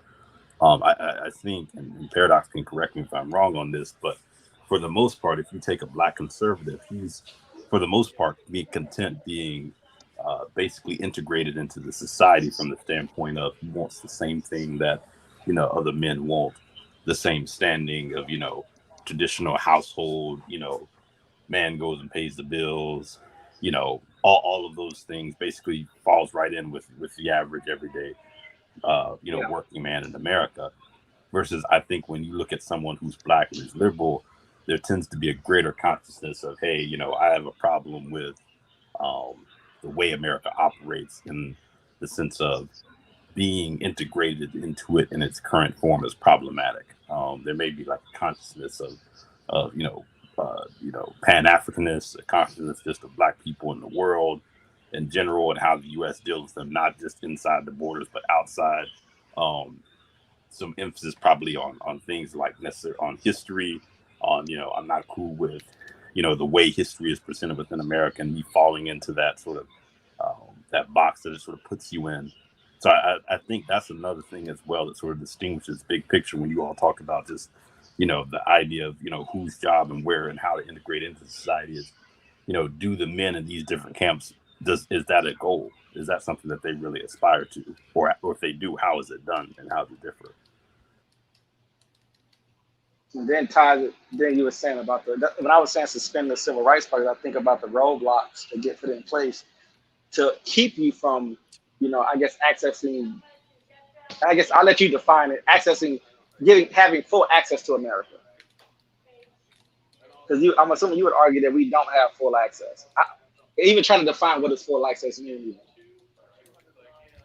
Yeah, but not having us have full access is a conservative principle. It's the key tenet of conservatism. That's why I brought it up. That's the part. It's one party that's still trying to hold on to limiting that. Even something as simple as voter restrictions, which I don't understand. Like, why would anybody want to try to limit other Black people from voting if you're a Black person? Like, why would you? I don't understand in purging the voter rolls. I think that every time you purge a voter roll and you purge somebody off of it, should be a felony. Yeah, that's something that should not be tolerated at all. Period. I mean, it just should not be. Yeah, it should be like this. If a person is given a provisional ballot, that person should get a felony. Who's actually trying to get a person to get a provisional ballot? Some way, somehow, or else you'll be like, look, you get a provisional ballot, your ballot counts for 100 times because you get a provisional ballot. Something. I don't think that there's a lot of. I don't think there's a lot of Black people that understand that there were Black people that got hung in the South and other places, not just in the South, but in other places where they showed up at polls to vote. There was a reason why the participation was only like 2% at certain points of time. And Black men can vote, but they wouldn't show up at no poll voting. You get your ass killed. Yeah, I mean, because before, like, the National Guard was running the elections in all the southern states, and then after that, pretty much, they had it wide open, and it was wide open. You was just a victim of violence every time you even came there to actually participate in the actual process. So when people started talking about this conservative stuff, it's like, this stuff has a real nice history of just not being for you. And every time you talk about what's the greatest time to be a Black male conservative and who was the enemy of those people at the time, the answer is always white conservatives. Right. Well, DC, go ahead. You said that I think you may have some who you said, I don't know why there'd be a Black person who would not want another Black person to vote. I think there are some who sort of have an elitist mentality of, hey, that, if some of these people are going to vote, that they're going to vote for something that is at the end of the day that they view as problematic, especially when you sort of look at the conservative view on the cities. The idea that, hey, that when you look at larger cities in their minds, there's a lot of crime, there's a lot of corruption, things along those lines that exist in smaller areas, smaller towns as well too. But the idea that, hey, if you're someone who genuinely believes, hey, they put these people in charge with no real accountability or anything like that, or they essentially go and mess up the city, I could see how some of them jump into line of thinking, well, fewer of these people who look like me voting might be a good thing. Unbelievable. Do anybody understand what that thought pattern is? I mean, it's hard for me to kind of grasp that. I get it from the social aspect. I can even kind of hear what they saying when they kind of lean into, my kids or, LGBTQ stuff, even though I think that shouldn't be your only sole reason for voting a certain way. I can kind of grasp that. to vote. I To mean, but none vote. of that stuff is on the ballot, though. It's not on the ballot. I What it know, is, I know, but if they're going to use that, that's more of something that I can kind of go with, other than trying to disenfranchise other Black people from voting. That's just that's just insane to me. well, You DC, know, if they don't view them, if it comes down into the black people versus the niggas conversation, I think a lot of them see that. You would get somebody like a Candace Owens saying that the IDs need to be put in place or available. They got to make it hard for a 90-year-old woman to come in and vote. I mean, it's just and to me, it's the context is everything. Like, you should not be sitting up there trying to think that somebody that's 90 years old is going to have fraud or try to put some kind of fraud in place. Just make them. Like, it's insane. Just man. make them prove the voter fraud thing, man. Like, make them prove the voter fraud thing. Whenever I they agree. bring these false charges, just get them, lock them up. I agree wholesale, and that goes both ways. It still goes both ways. That's why I don't understand. Like, it's not something that's just attributed to so-called liberal policies. You're trying to suppress the vote. You're trying to create apathy. So the more that these populations don't vote, the more that you can be held into power without changing. To me, that's the thing that, to me, what's holding the Conservative Party back is them still living by old ideas and still being able to get away with it. You have to change. You have to update your program. You got to update your software to where you can make it more viable for the time period that you're living in. You're not living in that time period where you can just straight up have this kind of voter repression and trying to live to the point where you can use social issues as your primary objective to get elected. It's just not going to work anymore. Because they don't believe in democracy.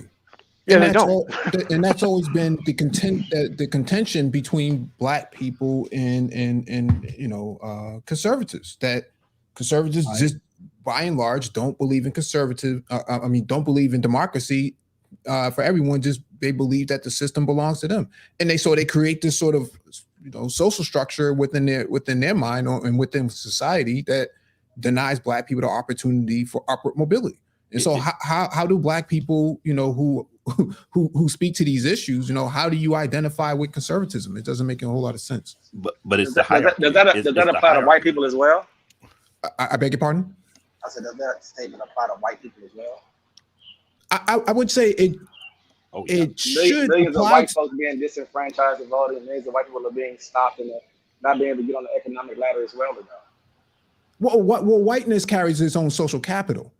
Yep. And so even if they can't vote, they still benefit from other areas of socialization and politicization. Do white prisoners have that same right? In Vermont, they do. They vote. Yep, they do. Yep, in Vermont, they do vote. That's crazy. But and Vermont's the only state, one of the only states that did not have slavery because they hated Black people so much. And so that's why you see that. They just let Black people in, right? True. Yeah. True. Well, that's why the majority of Black people in New England only live in like 3 or 4 neighborhoods in Massachusetts, and that's directly in the city of Boston. So, right. But I think what you're talking to, Mike, is once again what I was alluding to as well. I think on Black and white conservatives, what I was speaking to DC as well on the not wanting people to vote. There's an element of hierarchy on the right.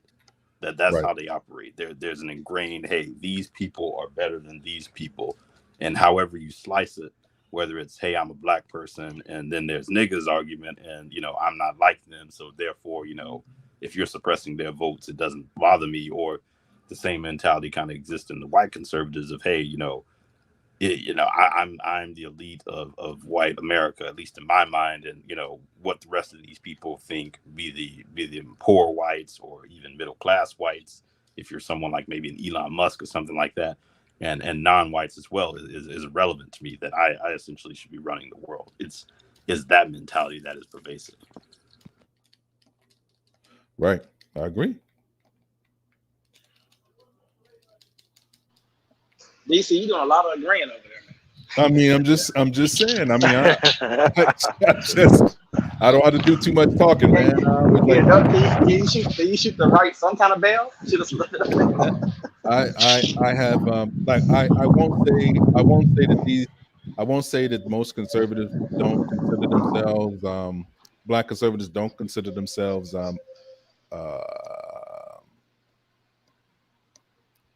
that they don't believe in democracy, they will use that as they will pinpoint that as being something that can actually prove that they are more patriotic than others, because they're basically trying to treat everybody as equal citizens.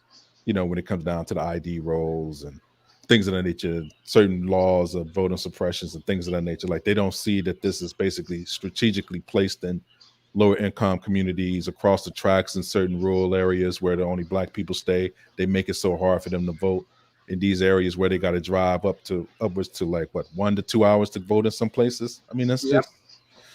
just that's not right. You understand that? Like it shouldn't be I that was gonna make a Taking comment away about it. drop boxes from. All right. So go ahead. Now I was gonna make that comment, but in the back of my mind, I already know. It's just, that's what I mean. That's what I mean by it's the left's defending your reality, but it's the left's responsibility. It's they have tasked themselves, I guess, with their responsibility to pull to you know what I'm saying, to make it their job to try to make it as easy to vote as possible. So I can't, you can't argue that point, right? They want to make it. No, yeah, but here's the thing. Like when you say make it easy to vote, it means make it easy to participate in the actual process. Right. There's no easy and there's no hard. Early voting, not one day, not only one day of. I don't want to get to the Trump loss, but not having that, forcing everybody to vote on that. Adding in early voting, adding in being able to vote for maybe a weekend, making it a holiday. Like, that's the left's proposing that. The right's not proposing that at all. I know, because it's against their best interest. Like, the less people who vote, the more interested. Well, the fear is the outcome the true right is very small. That's what some people would argue. Yeah. And that if we make it restrictive, we'll have better opportunities. But like you said, that's the right's fault from a leadership perspective, or people who sort of run on top of off these two categories, where they're looking for power, they're looking for other things outside of trying to stick to the principles. I feel like the people's job is to try to hold them to those principles.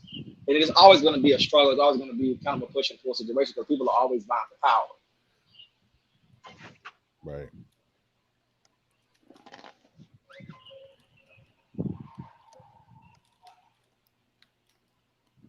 Yeah. Can't disagree there. It's just that in a democracy, it should be easy to vote. It should be easy to vote, like it's easy for you to get locked up for no reason. It should be easy. Exactly. You don't need an ID to go to jail. Yeah, if you can stop kids on their way home from school, man, look, man, you could do all this other stuff too, man. It shouldn't be this difficult to kind of like create an environment where voting should be very, very easy to do. Not at all. DC, do you think that white people who are in prison have white privilege? Say that again. I'm sorry. Do you think white people that's in prison have white privilege? Yes. Look at how when the guard. I mean, you've had. I'll point to the instance when I believe it was when Chauvin got arrested. Like they took like black guards were like, hey, they basically normally would have been guarding, whatever like block or tier he was on, and they were like they reassigned them. Like, so I think that game goes on all the time in prison, as far as if you're a white person or a member of one of the white gangs and dealing with the prison authority, prison guards, that if they're white, you definitely have it a little bit better, I would think. Yeah, I think the data even reflects this, that, given shorter sentences, more opportunities to parole, better commissary, better accommodations, early release. It's just one of those things that, it's kind of reflected in the data. You don't necessarily need to have an opinion on it. No, that was great information. That was perfect. Yeah, definitely. It's definitely. I think that, the Jericho Project kind of highlights this. I mean, look at Mutulu Shakur. Right. How is it possible that a guy like that, a brother like that can be, basically be a political prisoner, but, you got 10,000 people who stormed the Capitol and they dragged their feet to grab these people. Those are the real political threats, people walking around the Capitol looking for, voter, what do you call it? the voter certificates, you know, looking for laptops and whatnot, and yet, you know, you get a brother with $10 of weed in his pocket, man. He a first time felon. How is that possible? You know, so there is this, you know, favoritism within the system, even at that level. If we had more black conservatives and more black Republicans, would that bring more balance? When we can put more pressure with the numbers on white conservatives to conform like they do on the left? I think Michael still would disagree with that. Yeah, just you got to show me you got to show me evidence that has ever been the case where you divide the black vote evenly between both parties, and where you can literally get something done. Because one party is going to suppress you to the point where they're going to keep you silent. So you're just not going to, you're just going to be over there. You're just not going to talk. You'll just be like everybody else. You're just a number at the end of the day. Because you're not going to fight for primary issues to deal with your constituency. So. Yeah, I've never gotten that. No, I was just going to say, I've never really. Go ahead. No, I was just going to say, I've never really seen where if you split your vote, like I just never seen like when people suggest splitting, I'm just like, what? I'm not even sure if you can do it because of where those votes come from. Well, yeah, where they come, but I'm just like the actual. You would probably destroy the black left if you try to do it because you're not going to be in those areas where those votes are going to go. So you're going to basically just destroy the left, basically. Well, I'm saying as far as like what policies would you even see us like making an advancement on? Yeah. Like that's the thing. It's like I don't see like I'm thinking more people in on the right. Well, Paradox, you always use this. I'm thinking out loud. Language. You use this language, the left. I'm Okay, thinking, so I mean, you gotta be clear. Like, what is the left to you? Like, you gotta. I'm trying not to get myself in a trap, but you kept doing it. The left. Y'all, I'm just teasing now.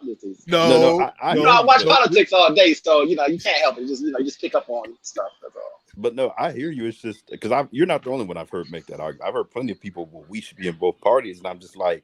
So what? We want to compromise on like the Voting Rights Act, like we want to compromise on clean water. Drop the link again, Paradox, if you don't mind. Okay. Drop the link again. No, what I was asking was, what I was trying to ask, I think, is just if I'm not even trying to necessarily. I mean, I am trying to split the vote. I was talking more about trying to reform the right by having more voices from a black perspective to put more pressure on some of the things that they do, because they can get away with a lot of things, I think, and I could be off on it. Go ahead. I'm sorry. I like to give real clear examples because we talk in silos, right? So I don't talk in silos. No, I'm talking about black people in general. Okay, I'm talking about black people in general, not us in particular, right? We're going deep, but when you say in silos, what do you mean? Liberal silos, where you have we speak in abstract. So we'll say the left, but so let's get to that down to the people that can make these arguments. So because the left is divided. The black left is divided. But that's what I'm saying. But that conversation, they be talking crazy about it. It is MOT. You got a part of the black left, the black progressive that's very, very critical of Biden. They be probably more critical of him than some conservatives. But I would like to do this though on Paradox. Where do you see that freedom where you can go talk to Ingram, McConnell? Why you gotta say the names though? Yeah. Kevin McCarthy. Leadership. We're talking about the leadership, right? Now you can go in and you can talk shit. You can talk shit to Kamala Harris in her face. I've seen black people do it. You know this. Talk shit to her. Talk crazy. Talk down on her. You know. But you do not have that same smoke. You know what? When you got to go. I'm saying when you got to go over there and smile. Tim Scott. When you ever see Tim Scott challenge McCarthy, challenge Ingram, challenge and he's a senator. He's a senator, like they are. That's all I'm saying, bro. Walk me through. Okay, so remember when this is a bad example, but. There's one side where you can do that, and there's another side where you can't. That's all I'm saying. Do you think you can do that to Hillary? Say what? Do you think what you just said? Do you think you can do that to Hillary Clinton? It was done. She shut it down, but it was done. There was a fight within the political party for her nomination. People did. Right. You don't remember all the demonstrations where people were talking Yeah. crazy, like what Yeah, do you, sure. you called us predators and all that type Right. of shit. Yeah, Yeah. sure. That's what not I'm asking happening. you. I'm saying the black conservatives, it's just like the one they call King Randall. That's here we go. The Georgia cat, the Republican Georgia cat that sat there and smiled in front of Brian Kemp's face. Did he jump in front of him and say, man, you know, black boys are reading this level, this and that other? And I mean, that's what I'm saying. Okay. No, or did you smile and take that picture and, you know, was thankful because Master showed up at your school? Thank you, sir. He good. He love us. He don't hate black people. Oh, so that's the barometer to not just hate you outright, and he could just tolerate you as a person because you're doing good things at the school to get a. That's what I'm saying. So you're not openly able to challenge. That's all I'm saying. Can I get you back to summer though? Can I get you back to summer? All right, I'll take it down. I won't. That's what I'm saying. Y'all bring it out of me, man. I got to be like Louis Farrakhan. I'm sorry, you know, I'm just fiery, you know, smiling like when he was smiling at her. You're like, I'm sorry, you know, how dare you? When he went in like, you got this. You're like, oh, you're right. You're like, oh, I'm sorry, you know, I'm passionate. But what I was trying to, like you were saying about Hillary, I know this is simplistic, but what you were saying about Hillary is it the leverage from other politicians and other organizations that are black that even though she might shut it down, she still knows that it's some things that she needs to do. I'm gonna give you an example. Another person, Bernie Sanders, right? Yeah. Bernie Sanders, blanket statement, he doesn't like black people. That's just my opinion. That's just my personal opinion. I have no evidence of that. I would say that, you know, it's just something weird about it. I don't understand it. He had Nina Brown, he had Nina Turner and Mike and hate may be a strong word, but I think not hate, but I'm just saying if you look at the way he operated in black spaces, he felt uncomfortable. He was not comfortable. Something wasn't. And when black people asked him directly, the citizen asked him directly about some things for black people, the way he answered it, I was uncomfortable. Now he's a progressive.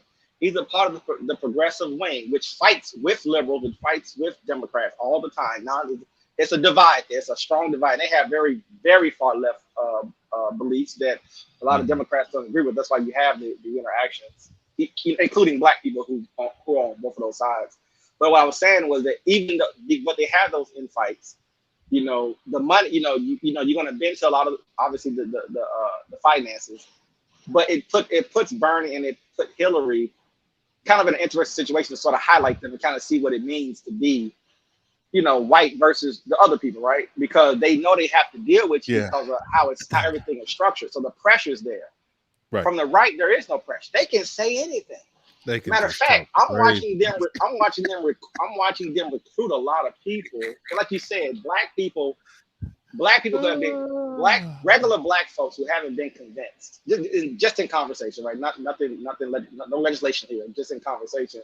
Black people who don't want to be left, don't maybe have the stomach. Woke politics. Just say it. Woke politics. Go ahead. Okay, thank you. Well, I was trying to. Okay, yeah, fine. Right, that's the weapon. I hate that. I hate that. It's a good weapon, but yeah, woke politics. I hate saying that. It's been used. They took that word, man. Right. Man, I hate that. Right. Thanks to anyway. Oh man, I have so many issues with that. But from I was just wondering if you had more people on the right, wouldn't those infights, the finances that behind it, the organization that would be behind it, wouldn't it put some pressure to try to bend a little bit more? And they can't be just so out of control. Because some things they say this. Okay. No, well, because let me straightforward answer.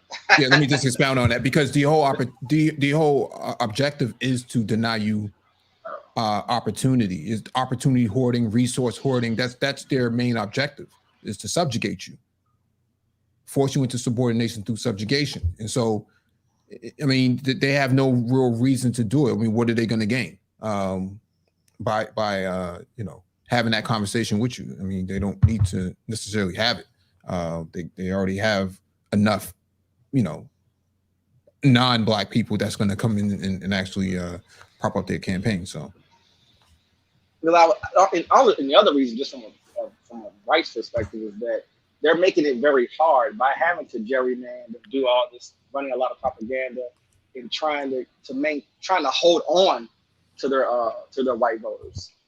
And so there is a vulnerability there, and they won't bite on trying to appeal, to non-white people who have some of the similar beliefs that they can appeal to, at least convince to vote to the right. But there is something there. There's like a dam that cannot be broken, to kind of open up the floodgates, because they refuse to just include. It's a hard line to open up the party and say, look, even though we have some differences, maybe religious differences, Muslim versus Christian or whatever, you have some fundamental principles that I can appeal to convince you, to vote for the right. So that is a big vulnerability. Jay Sean, my brother Jay Sean, what's going on, family? What's going on, brother? Jay Sean. Oh, my brother, Jay Sean. What's up, DC? Before I let you go ahead and jig in, but here's the thing, though, Paradox. I think that, especially in this space, I think everybody pretty much know me. The name says it all. DC will code break you. I do a little trolling. They have blocked me out of these chats, by the way. I know y'all listening, by the way, the conservative brethren. I am nice. I'm not going to go in hard unless you push me. I ain't no killer, but don't push me ideologically. So truth as I know it, brother, this goes out to you too. You're a good brother. I like you. I think that your politics are a little bit closer in line to being progressive, more so than conservative. But that's the discussion. If you want to come up, I can actually share that with you directly. I think what happens, man, in these spaces is that when they find out that somebody's informed, for real, like for real, not taking on ideological stances of these so-called founders or whatever they want to deem themselves as leaders. There's no strings in me or Paradox. That's why we call our whole thing since the very beginning. Check the channel, the Outer Rim. There's a reason for that. Like we deal with propaganda all the time. We work in it. we work in that kind of environment where people are using and manipulating information to cultivate minds, to cultivate mindsets. And what's very important to us, well, the reason why we wanted to share this stuff is to kind of cut through the bullshit. Okay, you're talking about these conservative things. You guys pulling up on Mitch McConnell and them talking about this? Never. I'm just saying. Never. That's what I thought. Truth. That's what I thought. Truth as I know it. You can come up. That's gonna be your talking point. That's gonna be your talking point. You're gonna keep hammering that one. I'm gonna be nice about it. But I'm not a fan of Mitch McConnell. I'm gonna make you right. But I'm gonna make you reveal truth. Don't fake like you're conservative when you're progressive. That's false flagging. Now, what happens in the hood when you false flag Jay Sean? Jay Sean knows this. You get your ass thumped out. That's the truth. What you false flagging for? And same thing happens in politics. The same thing happened because guess what McConnell and them gonna make you do? You need to cheese more, boy. You ain't smiling enough for me. Well, we saw all that. Shit. Okay. Shit. You know. When they have to. Do you want me to play that Roland Martin video dancing with Hillary Clinton? You want? We can get dirty now. He did. I like dirty. He did a lot of shucking and jiving. He did that, no doubt about it. But guess what? On this side of the aisle, we get to critique it. Now, on that side of the aisle, who's your first black president, Democrat? Who's your first black president? Hold on. The first black president. You want to go about who's the first black president as far as culturally? You want to talk about you pulling out the lightsaber? So I don't know. I mean, you sound like you want to get dirty. You don't want to get back to the business. But I'm saying, think about the critiques that he got from within the party. Both of them. If you're talking about Clinton and if you're talking about Obama, black people talk about your first black president. Who was the harshest critiquers of President Obama? Cornel West, and Tavis Smiley. They roasted his ass for 8 years straight. Continually. And neither one of them going to be on. And neither one of them going to be anywhere near Mitch McConnell, Ingram, any of these white boys. They're not going to talk to them. They are clearly progressive, Democratic fractions. They are part of that particular discussion that you're having on the left. That is a fact. Yeah. That's all I'm trying to tell black people. Go to where you already are. If most of the black men are already voting Democrat and we're over here and we share the same identities and we share the same philosophies, primarily not all the way, but we can understand each other. Have that hard conversation within the group. Don't go throwing your rocks from the other side over there cheesing with these white boys because they don't give a fuck about you. Okay. I'm saying, but that's the argument. Because here's the thing. What policies, when do you go to them and really go to them with a grievance? When do you talk to these people? When do you talk to them? They don't need you. They don't even need you over there. So all they're using you for is paying you great money. They paying Candace Owens, all these people great money to talk shit about her own group. Self-sabotage. What kind of sister are you? It's bullshit. See, I try to be nice. But I'm a nice guy. I mean, if anybody's coming up, I'm gonna smile. I'm not gonna go hard. I mean, it's just. Well, you just screamed my brain, so I can't even respond.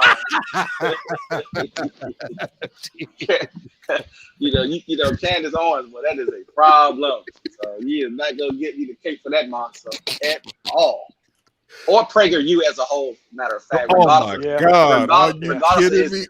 His Christian America's history begins 1776. Cue up Dr. Umar. I gotta take it. We gotta take it. I beg your pardon. I gotta eat it. I hate PragerU, but I gotta eat it. Hold on. Yeah, I beg your pardon. July 4th. We're doing that. I beg your pardon. Any black person sitting up there cheesing talking about America's history began in 1776. MOT Ragnarok need to come see you. Some realities you cannot suspend. Ragnarok need to come see you. It needs to be destroyed. That whole foundation, whatever that whole. Let me ask you this. Let me ask you this. Let's let Jay Sean get in here though. Let's say. Okay. Okay. Jay Sean, go ahead, man. I'll hold it. Hold it for later. Go ahead, Jay Sean, man. Go ahead and share your music. I had to let that out, man. I couldn't help it. What's good, Paradox? What's going on, Mike V? Hey, Mr. President, how you doing? What's going on, man? What's going on, bro? Look, I said this when I had my little debates with the conservatives on X channel. You have to commandeer your vote. And what's gangster about it is that black men are not only in a position to commandeer other black males' votes, they're in position to commandeer the black female vote. We're in perfect position if we get our heads straight to make a lot of noise. We had opportunities in 2016, 2018, 2020, and 2022 to make a lot of noise. All you have to do is look at what the right has done. You have maniacs right now running the House. Where did they do that from? They didn't run to the Democratic Party to do it. They did it with inside the Republican Party. You pull your party to where you are, where your numbers are. You have no numbers in the Republican Party. None. You have no votes over there. Like my man, like you just laid out a second ago. You're just a mascot for them when you go over there. You have no power. You have no money. You have no donor base. Nothing for them. So why they want you over there? Say that one more time for the people in the back. No. Hold on. So you're just so I'm clear, there's no mascotting on the left for black people. Oh yeah. That's your position. No. I didn't say that. I said there's nothing for you in the Republican Party, but okay. Now, but is there mascotting going on in the yeah? Because you have a lot of lost Negroes out here. But here's the thing: your voting base is still there. All right. So as thinking black men, right? If I'm going to go to war, I'm gonna go to I'm gonna go find where all my weapon caches are, where all my deep weapon depots are. I'm not going to run around to a place where I don't control none of that. We as black men have a lot of the same issues. If you look at what happened in Georgia, and Stacey Abrams was going to those cigar lounges, right? What was those black men telling her? They were telling her black men don't feel respected, black men don't like this, black men don't like that. She had to hear all that shit because she went to them. Now the thing is this: black men do not organize and run up in that party and turn over tables. If you don't like what's happening on the left, as far as trans this and trans that, okay, change the conversation, but you got to be involved. You have to participate for that conversation to change, and that's how you pull your party to where you are. You got to accommodate your vote. If you ask most black men how they feel about feminism, we all feel the same way. If you ask most black men how they feel about racist cops, they'll tell you the same thing. We already have agreement amongst each other. We just find every fucking way in the world to disagree with each other. The Negro male attitude, ego is out of control. It's out of control. It's out of control, man. Let me ask you this.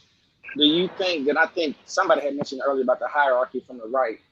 Do you think that on the right side of politics, it is more kind of everybody's kind of in lockstep? That's always been a statement that they will make. So even if you join the party, you have to understand your place because of how they have it structured. Right. So you can compel as much as you want to compel, but at the end of the day, they have to whip you into order. Versus the left, which isn't, I wouldn't say chaotic, but it seems that they give you more space. Space for what? Or they're willing to take more risk. No. What's happening on the right is you have a cult of personality that's rooted really in white nationalism and Christian nationalism. All right, and they found a cult of personality to cult around because they've always been a cult. Okay, the white Americans always been part of this cult. That's what they've always been.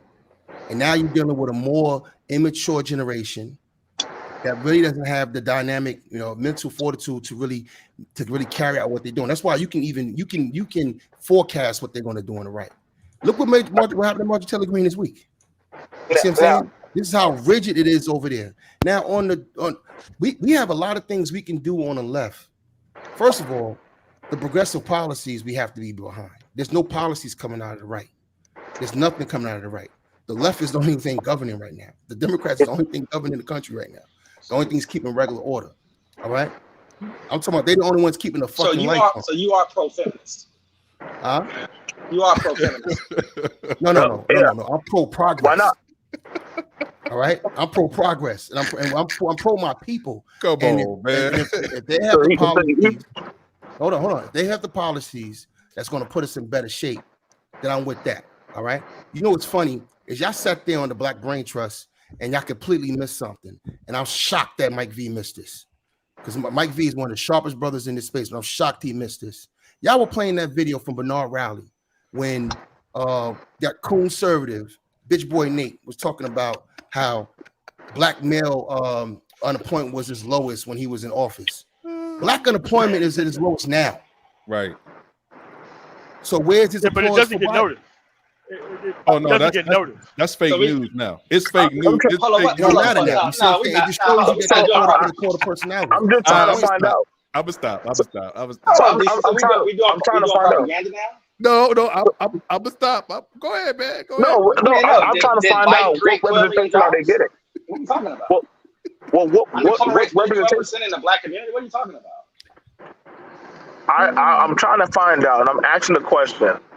You know what I'm saying? If y'all sales pitching the left, what representation voice are y'all getting for black men in the left side? What representation are y'all getting?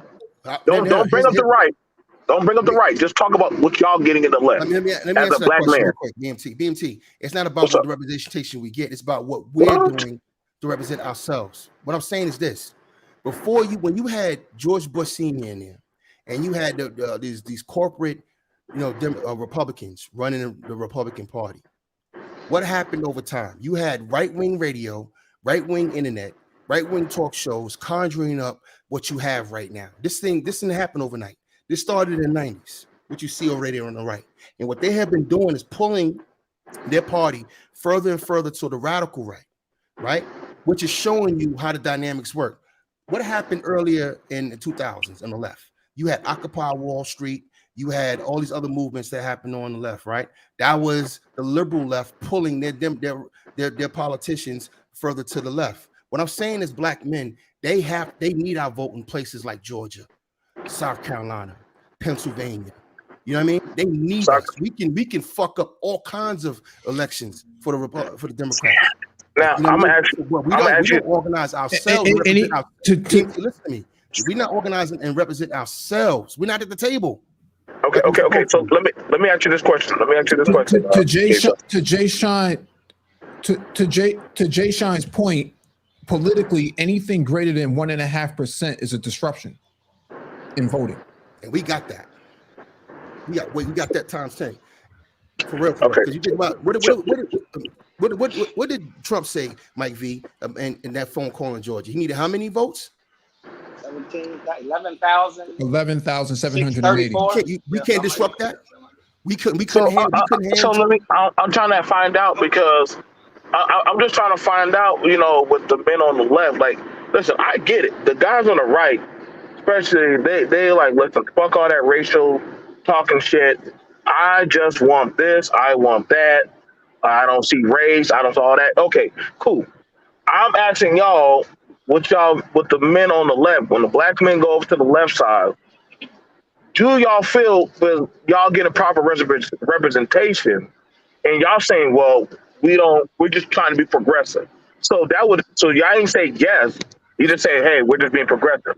All I ask is, if y'all saying that we got to covertly drop our blackness on the right side, then I would think it's the same thing on the right side. I mean, on the left side, except y'all got to take the victim route.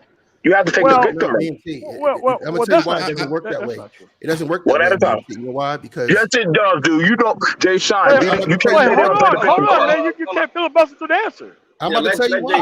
Come on, MLT. They've been doing filibuster to us all day. They've been to write this, to write that. I was like, God damn, like they've been hitting us with all kinds of stuff. I mean, well, you asked the question. Yeah. You asked the question. I was just going to answer the question. Okay. Go ahead. And I'm going to tell you why it don't work on the right, because you don't have any numbers over there that matter. Okay, what about the left? Did it work? Did it work on the left for y'all? That's what I'm saying. BMT, listen to me. There is no leadership for black people on the left, except for some of the things that some black women do. And a lot of black men just follow along with it. And a lot of black people just vote over it because that's what we're used to voting. And some just vote against the right because the right is racist, right? We need to organize the black male leadership and demand certain things. For instance, you had a guy named Jim Webb. You got people in the party like Joe Manchin.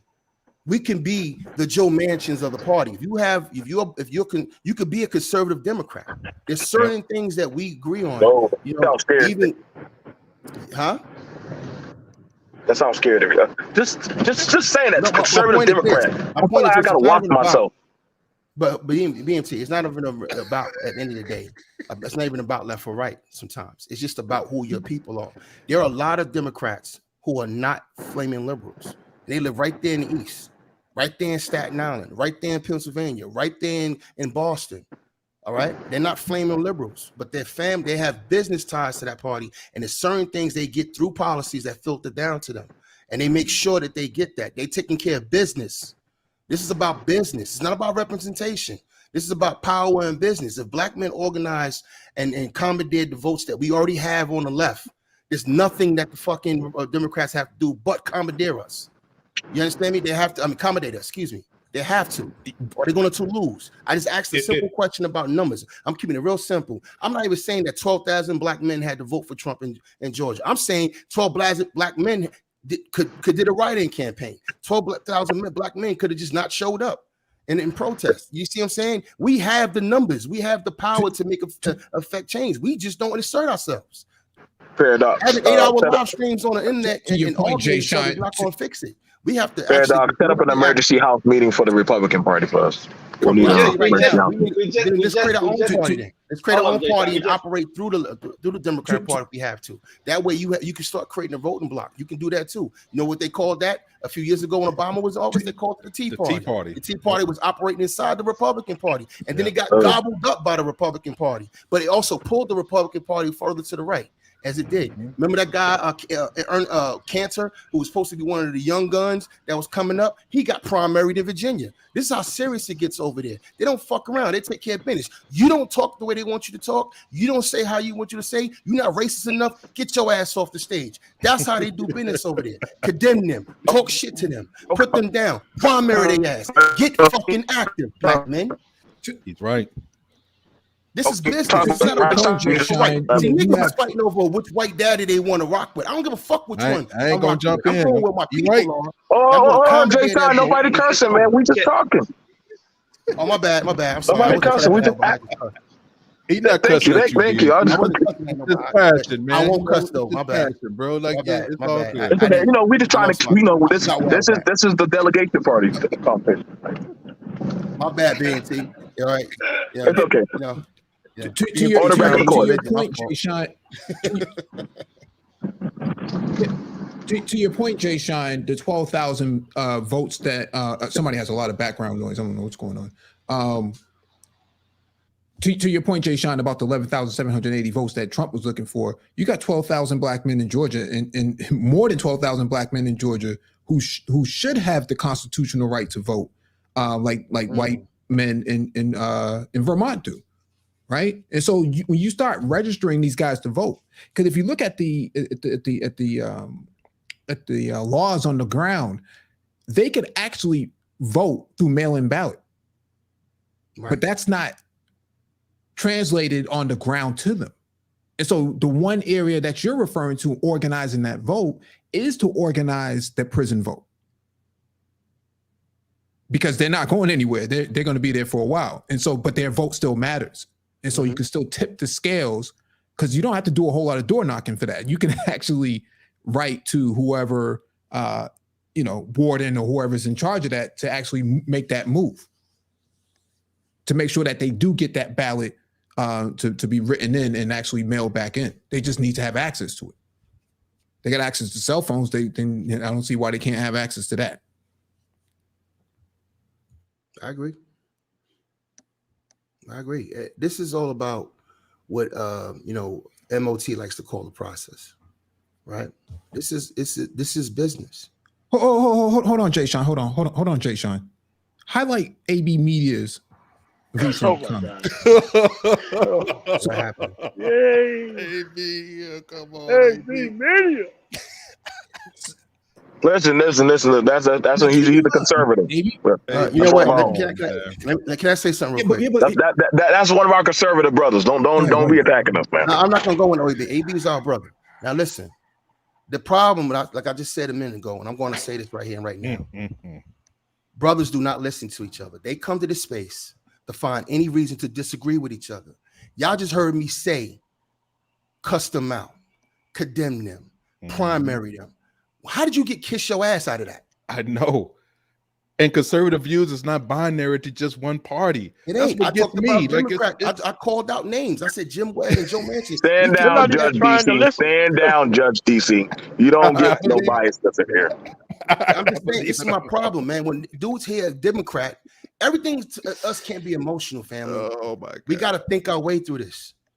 You know what I mean? I don't know, and no disrespect to AB or anybody else, but I'm just talking to the brothers in the space generally. I don't know how some of y'all pay y'all rent. Now, hold on, Jay Shot. Now, when we last time had our conversation, it was me, Paradox, MOT, and I think Renaissance and AB. We had to state our political affiliation, right? Paradox and MOT. We had to state our affiliation and state our talking points that we want represented, that we wanted to see. Do you think one of the big issues that we have going on in this space is that people are afraid to tell that of their political affiliation, or they don't actually understand that of what representation that they want to probably be represented by? Well, there's a couple of problems with that. One, Go ahead. they don't understand the process. Two, they don't understand that liberal equals left, and no, women are both parties, LGBT is both parties. The moment you start talking about women or LGBT, I'm done with the fucking conversation. because you're just too stupid to be a part of this conversation. That's okay. Let's keep it with the I'm so let's sorry. Let's keep it in the lanes. Okay, go ahead. Yeah, Go yeah, ahead, yeah. MOT. But at the end of the day, you need to give people something that look. These are the issues that you're going to vote on, up or down. These are this is the Right. actual ballot. This is what's going on the ballot. Because this time around, during this actual session, we're covering all 50 states. I'm covering all 50 states and the Flame ballot. Because right on. now, you are not going to be able to get away with this shit like you've been getting away with it. All of these people in this space, listen, if you want to talk about women, that's fine. But you can't talk about liberal women and then claim that you're conservative and don't cover anything that's happening in any state. And the genius behind covering this stuff, even in Republican states, you can see what they actually feel and they think about you. At the end of the day, MOT, when people MOT. talk about, go ahead. No, I'm just going to say this really, really quick. To MOT's point, the 2024 election is right around the corner. I'm giving you guys grace for like 2 more months. It's going to be bad. And the thing that I want you to see, I'm going to show you, because we was being kind of easy. Me and Paradise, like these last, we stepped it up in 2020 because there was a lot of fugazi stuff going on. Check the record. Our videos are still on the books. We didn't hide them. We didn't delete them. We didn't hid them in a stash somewhere. What we said stood up on the test of time, and it remained to be fairly accurate. Same thing coming in 2024. You're going to have to stand up to some of the stuff. We're dealing with 3 political cycles now: 2016, 2020, really 5: 2016, 2018 midterm, 2020, 2022, now going into 2024. We have been consistent. We have been trying to tell black men. That's what's so funny about it, AB. You know us. You know we're not on this whole kissing. Nobody's kissing ass over here. That's not what you're seeing.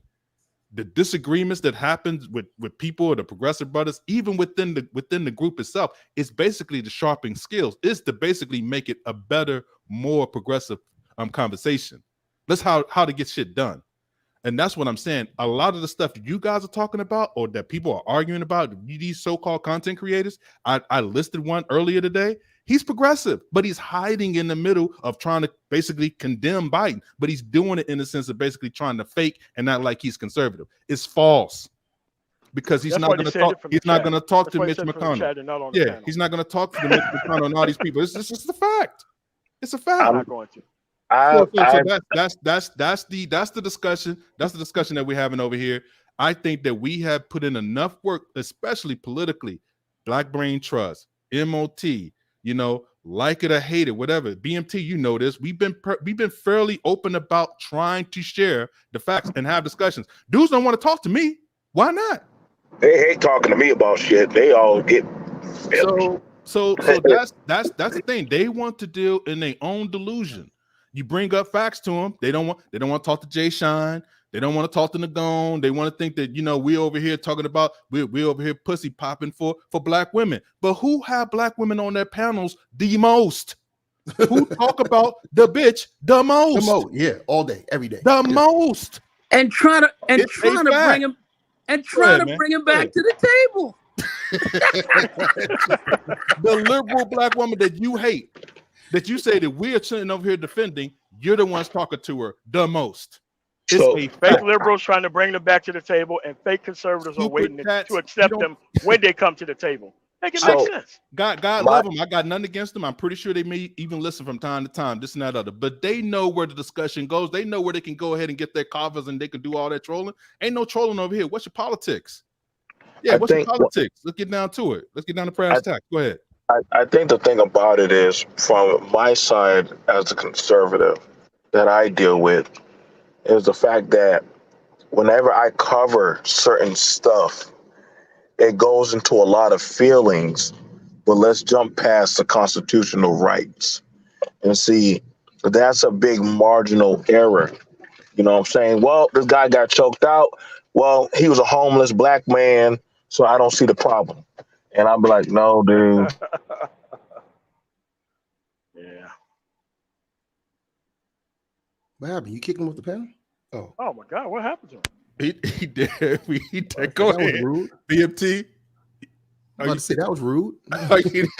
Paradox on the ones Or and the break twos. ties with about the Ahmaud Arbery, and I know some of you guys were there when Yeah, I we didn't even know you argued with a were lot of black BMT, men you about. was off the panel for a second, right? Yeah, you was off the panel for a second, so you got to go ahead and repeat what you were No, saying. like, so I've been like I said, like, it's hard for me as a black conservative when I have these conversations. I've had them with everybody, just about y'all. If y'all ever been through my panel of like talk about Ahmaud Arbery, Breonna Taylor, even George Floyd. I don't give a damn. Like, oh well, he's a felon, dude. That's not how the process works, dude. You can't say, well, he's a felon, so he deserves this. No, man. It's the process of the law. When we start jumping over the process, now even the person who's supposed to uphold the law is breaking the law. And so when you start calling that into question, a lot of dudes say, well, you're talking to MOT. Well, at least we have that understanding, like, hey, man, if we can't follow the process, anybody can break that of the laws. And so this is why it's not hard for me. Yeah, I got my conservative values and stuff, but I'm finding out there's a lot of dudes, I think they got some kind of vitriol about we got to talk about the black bitch, or we got to talk about single mothers and shit. Mind you, these motherfuckers still vote too, but that's being oversurpassed and looked at into some kind of, let's just troll, or I hate black people, but I like coming to black content creator channels to get my crack. So I mean, we're seeing this stuff. This is why I'm a little bit drowned out with the politics. I love political conversations, but when it comes to, we got to start being very handpicked. You get what I'm saying, DC? Because some people, they bring their traumas over that of the policy that we're talking about. Like, you know what I'm saying? And we got to start having a hard, have a bailiff at the door. Like, hey, nigga, you're not smart enough for this conversation. I think you might want to sit outside the courtroom doors until we have the conversation. Like, it's just one of those things, man. We got to have to just start policing the people in the conversation now. If they can't have it, we got to usher them out the door. Yeah, that's cool. Hey, Paradox, if you want, man, I think if the truth, as I know it, if you want to come up, you can come up. You could drop me down, Paradox, and Mike, and drop down the judge. Yeah. I don't have to. Y'all guys know where y'all got it. Y'all got it from here. Mike and MOT, y'all can manage it, and we'll sit in the back. If we need to come up, we'll come up, but we'll let you know if we are. So you could drop me down, Paradox, and bring up truth as I know it if you want to come through. So that's cool. So I would say this to you, Jason. It's going to be hard for me. Go ahead. I'm listening. What's that? Is that Mike? Go ahead, BMT. No, I was actually going to say, we haven't heard Nagon's take on the modern politic of black men and conservatism versus liberalism. We haven't heard his take on it. Okay. As far as my take on black male, first of all, in politics, many of us are not registered to vote. That's one of my biggest issues that I have here. First and foremost, when I saw that just for instance, the NBA, I'm not even going to get into the NFL, but the NBA, these are your wealthiest workers, paid workers in this country, in Black America, of your wealthiest. It's a very small number of them, but they get paid very well. 80% of them are unregistered to vote. 80%. The vast majority are not registered to vote at all. Shaq Daddy walking around, being a buffoon on a lot of times on these commercials and TV and stuff. And even though he does own some business, he didn't get registered to vote to the last election. So you look at a lot of what we have going on here in this country, and we talk about our interests and cut the check and all this craziness. Most of these Negroes are not even registered to vote. That's my first biggest problem that I do have, is that we have to, number one, we have to get involved in the political process. A lot of these guys feel like they're not deserving of the political or they don't want to be involved in the political process. It's not important. This, that, and the third. Then next thing you know, you have your voting rights being cut back. You're looking at affirmative action, which people say, that's something that hasn't really worked for us. but certainly many Black people have gotten benefits from that, like it or not. It has happened, including Clarence Thomas, and these people. I mean, many have had some benefits from it. So we sit here and we want to castigate certain things that we fought for very hard in the past, but we lose them when we're not involved in the political process. So that's number one. We have to get registered to vote. We have to be involved as a political entity to really, number one, impact on the party. As far as Black conservative, as far as what Black people, our position in the United States has been that of progressive. That has been that since the end of slavery to today. We have been progressing our agenda for equality and equal rights as citizens here in this country. And that is a part of the game that we've been fighting ever since we've come out of bondage. That's what we are. I do not know any Black conservatives. I don't know anyone. The true Black conservatives that I've truly ever met or known or listened to or heard are very Black-centric, ultra Black-centric people who sat back and wanted to create their own communities, have nothing to do with anyone else, and they were considered a tremendous threat to this country because you were pushing a very strong Black agenda, and every time we saw Blacks step off on our own, create and move, we have been invaded by whites, and many of us and many of these institutions that we built were attacked viciously, and that was by very much Black-centric people who didn't want to have much to do with whites. I don't see hardly any one of these people out here today, so I don't know any Black conservatives. So we are progressive. We have some different views on how we look at things. Do we have conservatism? Yes, we have conservatism in our community when it comes to family and so forth, family structure and all that. That's a lot of it was born out of our Black churches and so forth that played a lot of that. We have had many of these. We've grown up with these conservative principles. So because you have that in there, that doesn't mean that you're necessarily a conservative. White conservatism or conservatism here in this country is inherently anti-Black. It is designed to cut your power base down, maintain their power base, and the name of the game is to conserve them in their hegemony. And it's to see to it that you don't share in that. That's just a part of how these guys are operating. That's their imperative. That's where they're coming from. We've been fighting against that from day one, and we still are. Many of us are afraid. We have fear. We do not want to challenge that system. We want to, whatever little we have, we want to maintain, and we'll do whatever we have. We have to. We need to sit down, and if we need to get on our knees and literally serve these guys in which to do that, you have many Black people who are willing to do such. But remember that there's a price. There's a price you pay for that as well. So that's my overall view. We can have differing views in our community. The Black community has never been monolithic in our thinking. We never have been. So we have many differing views, and that's all that can work in certain regards, from my perspective, as long as it's looking here to preserve us and move us closer to being a whole community and being more successful, certainly. But we can't do a lot of this without being deeply organized, registered to vote heavily, and using that franchise as a weapon against some of the forces that are coming against us. We're not utilizing that properly, and that's one of the first things that I would like to really say about that. Black politics is somewhat complex.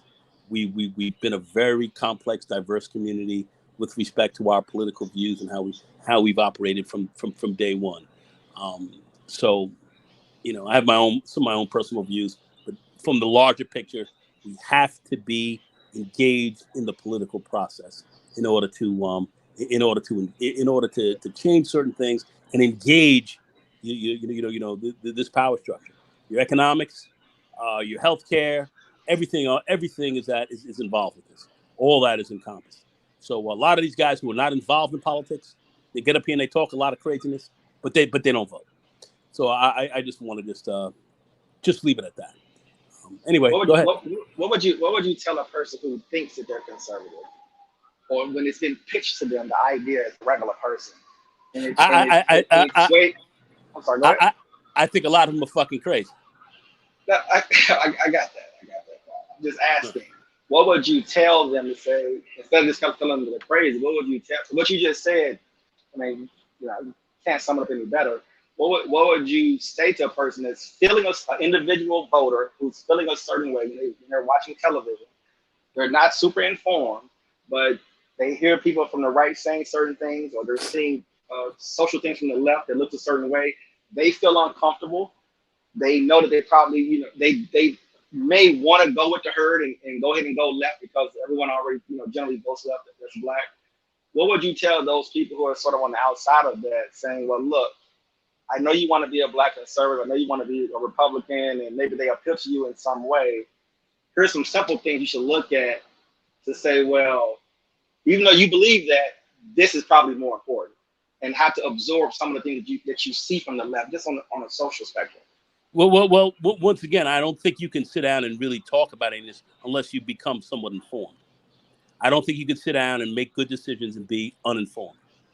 I think every single one of us have to get informed at a certain level. And if we're not informed, we should be working with groups and so forth that can help to inform you and guide you to help you getting informed. But you just can't sit back and just accept every little thing that somebody says. You have to get informed. All right. I remember President Eisenhower. He actually had this was back in 1961. He had what was called the Military Industrial Complex speech. It was one of the most seminal speeches ever given by a president, I believe, that was leaving office and turning over his how would I say his power, if you will, to the incoming president, and then made a very I would say prophetic statement. It said, listen, you cannot have a country operate properly if it's not informed. Your voters must be informed of what's going on. The meshing of these powerful gears of industry and and politics and economics and the military, this is huge. And you have people who with unwarranted power yielding more of this stuff, who are not elected, wielding more power than your elected officials, and people have to be aware of what's going on. And he was saying that to the overall public. How true is that? How true does that come for black people? I mean, this is crazy. So we have to be informed. That's what I get angry about when I listen to certain people here talk about politics and are uninformed, but yet are coming out here like they're informed and putting a lot of misinformation out here that a lot of people buy and accept because they're not questioning what some of these people are saying, of which you should. If you think that I'm saying that if you're a conservative and that you are truly one or whatever, you don't have to listen to me. Go study conservatism, look at where that's come from, and look at black people within that conservative structure. That the white man has laid out. Black conservatives are something different. Can I ask a question? They're radical. These are radical folks. Can I ask a question? Yeah. Go. If I was to show you a Jordanian that was a conservative Jordanian, would you say that's a pro-Jordanian? Would I say that's a pro-Jordanian? If Right. if I saw a Jordanian that was conservative, right? That was conservative. Well, let's put it like this. Yeah, I would say he's a pro-Jordanian. I would think that guy is hardcore. If I showed you a conservative German, right, you're gonna see a pro-German. I think German nationalist, right? I think you're going to see a very heavily German nationalist. Right. And the reason, and the BMT, you know where I'm going with this. I saw what you put in the chat room, bro. Let me go back on me. Got it. No, I'm throwing this. You already read my mind, Jason. You know I was going to ask you too. I was going to ask you this question, brother, because a lot of you black conservatives call other blacks that are pro-blacks. I'm saying, so if you're a black conservative, what are you? Well, actually, I'm not. No. Don't say I'm pro-black. I'm not pro-black. No. You can't be a black conservative then. Come on. A conservative. Why can't I be an American? Damn it! No, you can be an American, but all right, fine. But you can't be a conservative, a black conservative. No, don't try. No. See. I hear you. Stop it, DC. I'm gonna tell you why. Okay, why can't I just be an American? You can be an American, but you said you was a black conservative a minute ago. Well, see, here's the thing about it. See, y'all. Here's the thing. When y'all talk about conservative, y'all just say conservative. Y'all say black conservatives. We're talking about blacks right now. Yeah, right. Okay. So that's how y'all identify me as, right? Because you ain't gonna just say, well, y'all conservative. I get. Well, see, we have to. There's two different things because there is two different things when you say a conservative or black conservative. Just like when y'all say, hey, black men in the left party, you're making a clear distinction of the men in the left party. So I'm just looking at the word salad and I'm just taking the tomatoes out. And I say, okay, so me as a black conservative, and I was listening to Nagone because Nagone has some valid points. And I'm saying, okay, so if I come over there, do I need to be pro-black or something? Do I need to let me know if I need to get my Jesus sandals and dashiki ready? And I'm ready. Y'all can start teaching me some stuff. And I. Well, Nagone just told you what black conservatism really is. Black conservatism is the NOI. The black conservatism was the black conservatives. If you're conservative, right? They had the definition up here for like 3 hours of what a conservative is. It's pulling yourself. It's depending on your own. I didn't put that. I didn't put that in the chat. Who was that? No. Who did that? No. I'm not saying put it in the chat. I'm saying the terminology. That's why the terminology. Oh, now he's trolling. To be a conservative anywhere on the planet. If I show you a Japanese conservative, that is a seriously pro-Japanese person. You understand me? If I show you a conservative Dutch person from the Netherlands, I'm showing you a seriously pro-Dutch person. All right, they have a touch of xenophobia with them. You know what I mean? That's when we talk about conservative. You talk about conservative Arabs.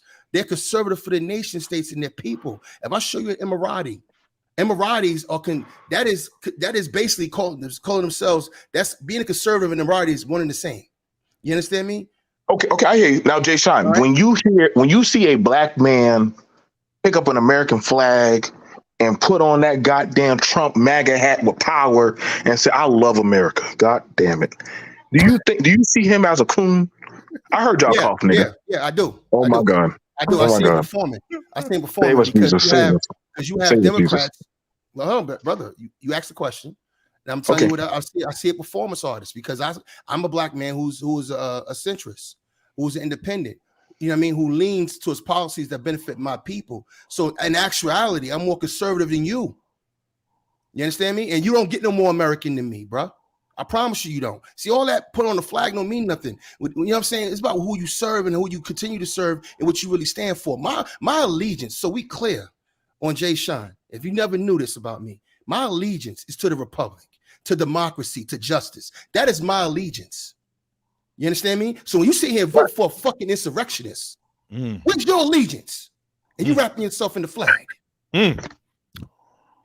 But Jay Sean, always remember. Don't be trying to use no minister cadeness on me, nigga.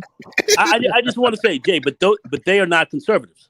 Those guys who you see doing that are not conservatives in the sense of of a conservative party. Okay, how do y'all take that from them? How do y'all get to take that from them that they don't get to be what they choose to be? Like, I'm just asking y'all, brother. We haven't y'all know I fuck with all of y'all.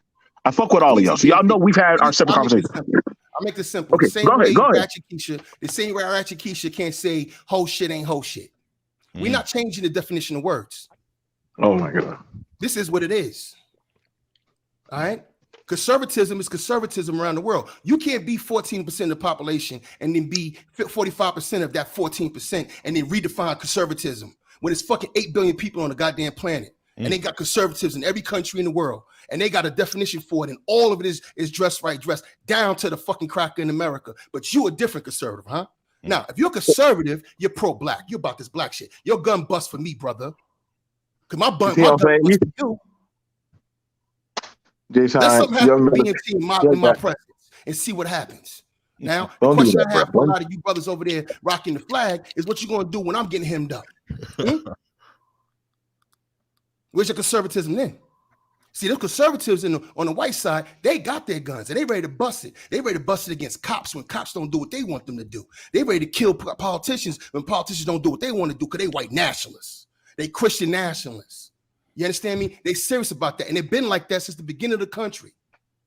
So when a black man going to wake up and say, fine, if you liberal for some part, you like some policies that are liberal and you like some policies that are conservative, fine. But at the end of the day, we all one family, we black. That's it. And we got to vote. We got to at least come to the political square, agreeing at least on 3 things, and then push for those 3 things, and stop going rogue on each other, and stop performing for those fucking zaddies who don't care about you. Agreed. I don't perform for white men. I don't perform for black men. I am a knuckle dragging patriarch, and I care about my grandchildren's future. And this is serious. We're in a serious time, and we got to stop fucking playing. There's no more time for play. And there's no power over there on the right. So I got to go over here and commandeer the black vote. Yeah, you got damn right I'm going to commandeer Keisha's vote. Because where's she going to go? She got to vote Democrat. See, what you don't understand is that these people all put themselves in a box. We are the free agent. We are the radical. We're the free radical in the body right now. It can cause all kinds of drama, and we don't see it. Now, okay, so somebody asked me a good question. Somebody asked me a good question. Man, get out of here, Paradox. You got time to put yours in 2 sentences. Get your ass out of here. Go ahead, pull that up. Because it was a good question thrown out, and I thought that was pretty good to ask. I think a lot of blacks can be asked this question because I'm gonna just shoot this salvo out there. I'm not the one running around on YouTube asking for a traditional wife. I'm not the one running around talking about traditional this, traditional that. That's never been my talk point. You know that, Jay Sean. You know I never use that type of shit. This is not a traditional woman. I don't ever say that goofy shit. So that's not me. But I look at it when people talk about conservatism, right? And then they mention it, but then they talk about the IG bitch. See, that's not something that would catch the conservatism eye. They wouldn't give a fuck about that because they'll be like, that's something. That's like my granddaddy when he's talking about the sinners and the saints. Like he's like, them sinners are already lost by the wayside. Fuck them. We're in the church. We saved. They're going to hell. Like they kind of are in their own tight knit shit. My uncle, he has a very militant mind. That is black on black on black on black and all black, and that's all he believes in. That's why his ass is somewhere out there in the woods. Catching possums and shit. So he's out there. We can't bring his ass back. Do I believe can I ask you a quick question? Just really quick, BMT, because I want to. Yeah, but I'm gonna have to make that a whole topic by itself. That's a layered question. I'm gonna have to make that a topic by myself. Let me screenshot that shit. That's fine. I wanted to ask Jay Sean a question too. Okay, let me ask BMT really quick because I think that. I really want people to understand this that's in the audience because I think it can be confused. I think since we know each other, we know how we kind of talk and we know when we're not being serious and when we are being serious. But I want to ask you a serious question. Now, you did say clearly that you're not the ones asking for a traditional wife, this, not other. Who are the ones basically doing that and what particular political leans do they lean to? You have to give it up, man. You have to give it up, bro. You trying to start? Listen, bro. I don't got time for no YouTube. I'm not trying to start bro. anything. There's no YouTube. I'm just saying, nigga. Like, come on, bro. You know that. I asked a very observational question. That's a lot. That's okay. Okay. So, all right. I'm gonna say it now. I don't hear that. That's a lot of the Itmore brothers. That's a lot of the niggas who be on that conservative talking shit with the right leaners. That's a lot of the niggas that be on that damn, them young niggas that listen to the old niggas about back in the day, 1950, 1940 women. You don't have to go into name calling. I'm just saying that, Well, I mean, okay, you shouldn't ask you. I'm just, okay, so. Go ahead. Okay, it's a lot, I'm gonna say like this, a lot of the pill popping red pillars run that conservative talk. Mind you, that comes from a political side. A lot of them run that traditional talking point when ain't no black Negro has ever been born in a traditional setting. We haven't been born in that ever. We will never be born. We never were born in that type of hyperbolic petri dish. We were born in a progressively breeding process. That's why I understood when Nagone said what he said about black folks were always progressively trying to move forward. So you can't say you're as a black person trying to be a red pillar or a progressive red pillar, a red pillar conservative, is diametrically impossible because you weren't structurally built that way in your environment. You weren't not structurally built that way. Nobody was. So it's kind of funny when I hear people say that, but then when you look at their background of always talking about prostitutes and 50-50 dates and all the little, what makes a man and femininity, masculinity. That's not conservative talk. That the conservatives stay away from that. You never heard Shirley ever try to get into that. You never heard. I know real conservative people online. They never get anywhere close to those conversations. They stay far clear of that. You never start the demonizing of people when other people jump past the lawful process. That's a hard no. That's a big red flag because then, and I've been called pro-black or BMT, you dying for Isha or bed, but I don't even know what the hell that's called. But I'm like, no, dude, like, I'm sorry, man. Those red pillars, those hood conservatives, them conservatives, a lot of them people that like making money off the misfortune of blacks. I guess I'll hear later on. I'll get the emails later on. But you know exactly what I'm saying, DC. Like those kind of people, I think this is why we're seeing a staunching decline. So why so the second part of that, I got you, but the second part of that, so why are the liberal brothers basically hit with so-called trying to defend Keishas and trying to make room for black women when we don't even discuss that in totality? Why would they deflect that onto us as something as a talking point against what they already talk about on a regular basis? Nothing wrong with it. Talk about what you want to talk about. That's on you.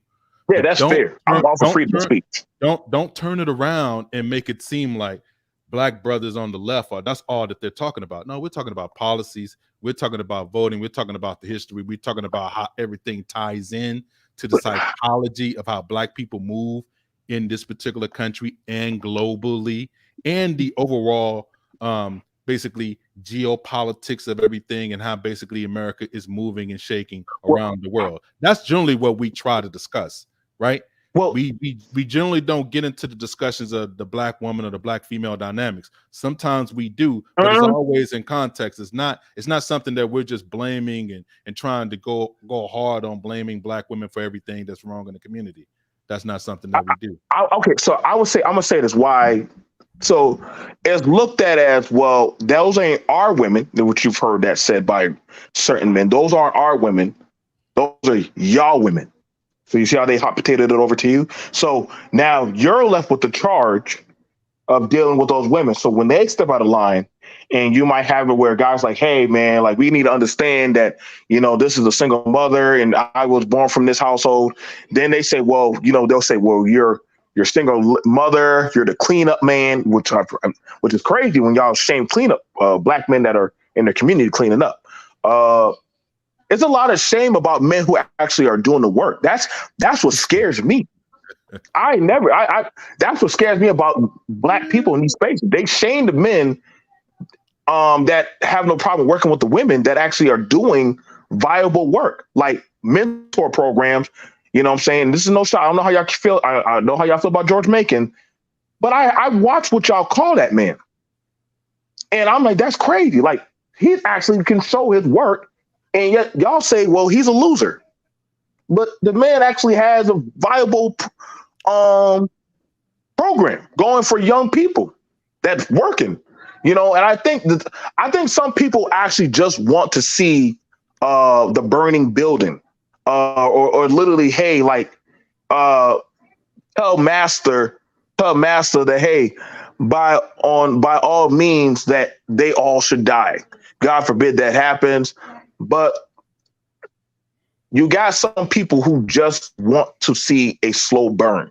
Like, if I can't control those women or the flow of money or people, then they should be off. Then they should be wiped off the Fifth Earth. And it's sadly, and I know some people will say I disagree with you, BNP, but I've been here for almost 8 years, and I've seen the conversation get really volatile. You understand what I'm saying, DC? Like there are men that have work, that do work, like Brother Rob. I see what y'all call him. I see men like that do work, like George. You know, I get it. You know, if somebody has a pass, which I don't know, I don't get it. If somebody has a pass, then they'll automatically hang that over them, like they're irredeemable.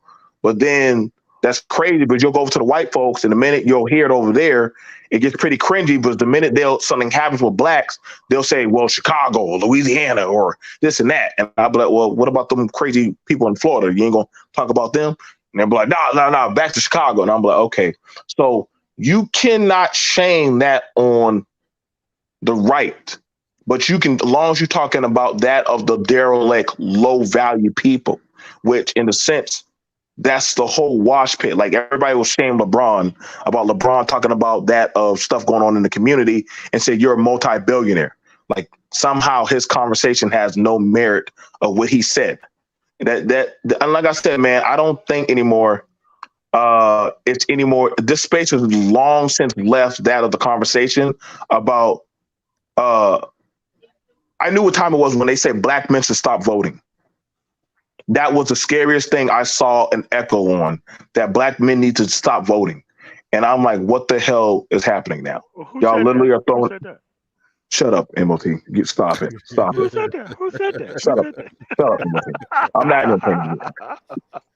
Because But that's no, what like, I'm saying. That's reckless, DC. You know that's reckless as hell. Yeah, of course. I mean, but I'm never going to say something like that. But what we're trying to say is that this is not about trying to make brothers look stupid. Not on my part. What I'm trying to show is reflect the mirror back onto you, is that what you're asking for is more progressivism, and it's not something that you're trying to get on the right, because that discussion doesn't happen over there. It only happens over here. Hence the reason why you're here. You see what I'm saying? That's the reason why, because that discussion happens over here. It doesn't happen over there. So the people that came, and this is no shot, the 2.10. But it is, in a sense, it is kind of a shot, DC. Like you are taking sniper shots now. You are taking sniper shots. Okay, cool. I'm like I said, I lean in, SBE, and I'm shame, blaming, and explaining. But here's the thing, though, because I don't have no problem with that, because I know the space. But here's the thing, though, people that came from MGTOW, white spaces in particular, and Mike knows, no, I'm saying they came with a serious anti-black lens already. They have problems with black people, because guess what? When you first get on YouTube, you're going to do what? You're going to try to find like-minded people, which are your people. You're just like Jay Sean said, you're not going to try to go over there with them, because there is no space for you over there with them, because guess what? You would have never came over here in the first place, which is black YouTube, and basically siphoned off into the black male discussion, which is the black men's space, which existed already prior to you guys coming. That's a fact. And I hate that 2000. No, this is going to be a shot. And this is just facts. This is just. Make sure you state who the shot came from. But goddamn it, I'm tired of all the motherfuckers burning my damn shit. No, it's me, because I came up in the space since the very beginning. I haven't went anywhere. Okay. Is what I'm saying.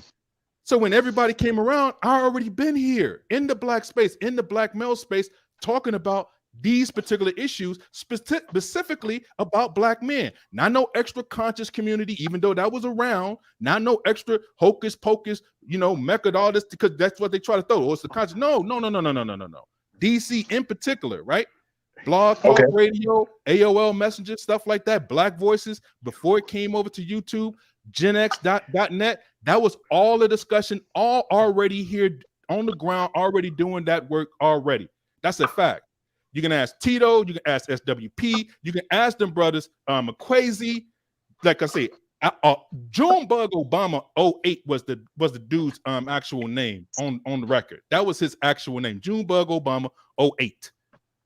So that's how long this goes back. That's what I'm saying. So this stuff that we're talking about, and when I try to bring it up to brothers, I'm not trying to try to say that it meant more than what it is. No, the space grew on 2.0, but with the space growing, you brought that kind of anti-blackness up in here that needs to be dealt with, and it needs to be talked about. And I'm here for it, because that to me, this is just his opinion. That's a valid question. He asked you. He asked you a valid question.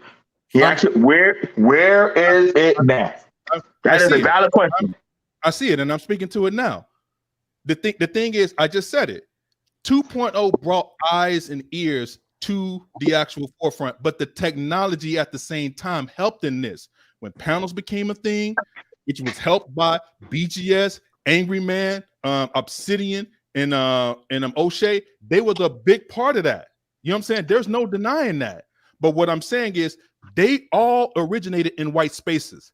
That's a fact. That's right. BGS was the only one that kind of had his hands over in the black spaces. That's part of that 3.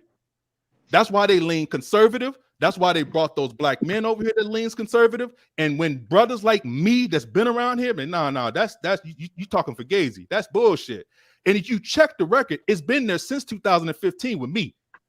My voice been around. So you can't, oh, you ain't been here. You can't say that for DC. You can't say that for me. Do you think some of the conservative talking points had a chip on their shoulder? Let me continue with this out, because I want go ahead. record.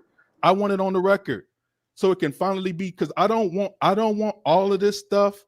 I don't want all of this stuff to go confused, because it needs to be heard, T. Riddler. And you're welcome to come up here too. You're welcome to come up here too. Because see, this is not grievance. What I'm doing now is kind of clearing the record. I'm making it plain, because all of this stuff, the talking points, the stuff that people are talking about, there is a reason for it. There was a need to have a more conservative black voice in the actual space. It was getting kind of wonky. That is a fact. I can admit to that. Okay, that's the truth. Because there were a lot of guys that was talking about that Hotep stuff that was basically permeated. It needed to be checked. Everything needs to be checked. There are checks and balances in place. Black people need to check each other in love. That's just how we do. Brothers do it all the time. You know what I'm saying? Me and Paradox do it even on our panels. We do it when we go too far. He go too far, right? But like, no, you don't. That's crazy. If I go too far left, you'd be like, yo, that's some bullshit. It's checking each other, but there's nothing wrong with that. That's how it's supposed to be, right? It's not supposed to go into this cellar where we're all of a sudden making room for the Nick Fuentes and the what's the pearly things of the world, and oh, I'm rolling with them because they're gonna get policies. That's bullshit. That's what I'm saying. There's a delineation between the two. Facts. There's a split, and it's an ideological split. We can have the conversation. We can be open. We can be honest. Hey, look, I'm not above reproach when it comes down to this. This is what I'm saying. But you can't make things up around me trying to reform the information like I wasn't always here. You see what I'm saying? That's all I'm saying. That's all I'm saying, man. So I'll leave it at that, and you guys can discuss from there. But if I'm lying, then let me know that I'm lying. What am I lying about? Tell me what I'm lying about. You ain't saying nothing but the truth. Ain't nothing but the truth. We were all around 1.0. We know where that was, and we know where 2.0 came from. Those guys were Johnny come latelys, and they definitely got set up by the certainly got set up by the platforms. I said that some years ago.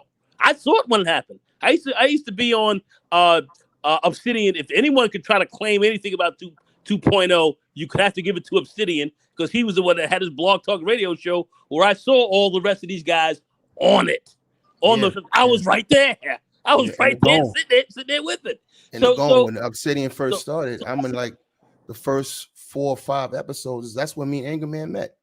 And that's where it was. And that shit is still up. I think. And then to me, I want to say this. Can I jump in after Nagone? Hold on a second, yeah. And I want to say this. You dead on it, because one of the biggest shows that Obsidian had during that got everybody caught up in there was one. I don't want to be the cleanup man.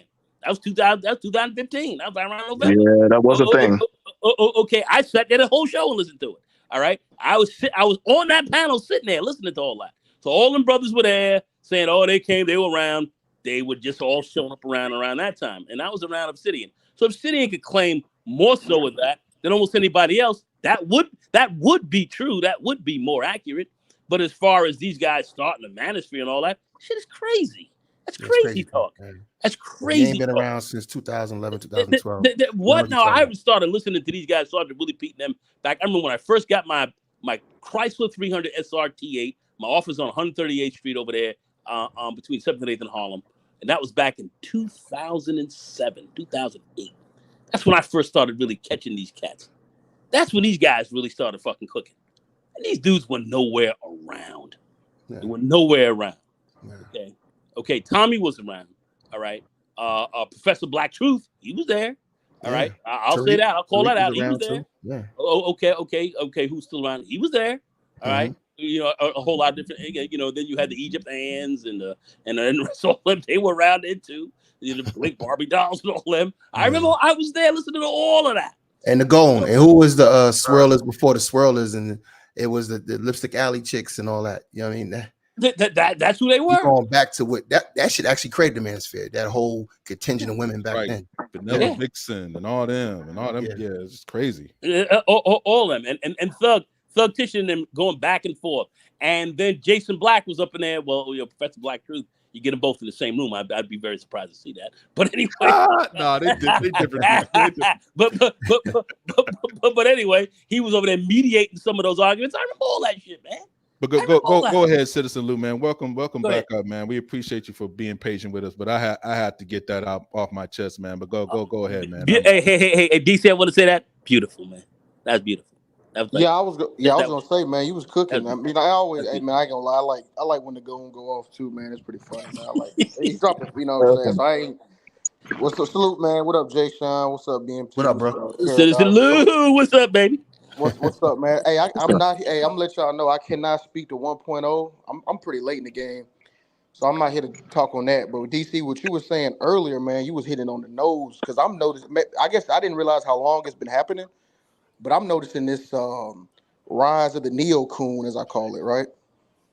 These hip-hop blogs, these Instagram accounts, these these things that are kind of geared toward black people, they are pushing right-wing fascism. I say that all the time. Like I said, the rise of neo-coon. I'm gonna tell you this: you asked a question about why do they assume the brothers are like with the black women, saving single moms, all this other good like simps.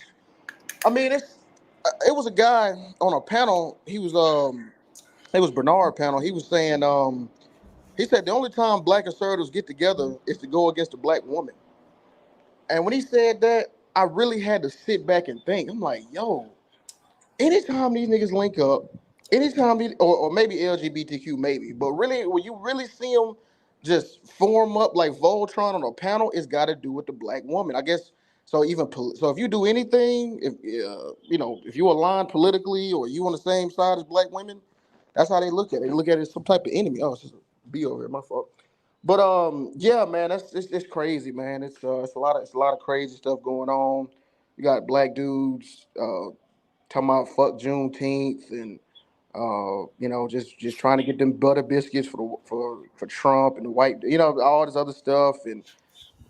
Man, it's kind of frustrating, for real. But yeah, man, I just wanted to answer that question to that, man. That's what it is, man. Anything the black woman does, regardless if it helps black men at all, they just against it. It's like they look at it like some type of virus, like a firewall or stuff, like an antivirus software. If the black woman is involved, they attack it.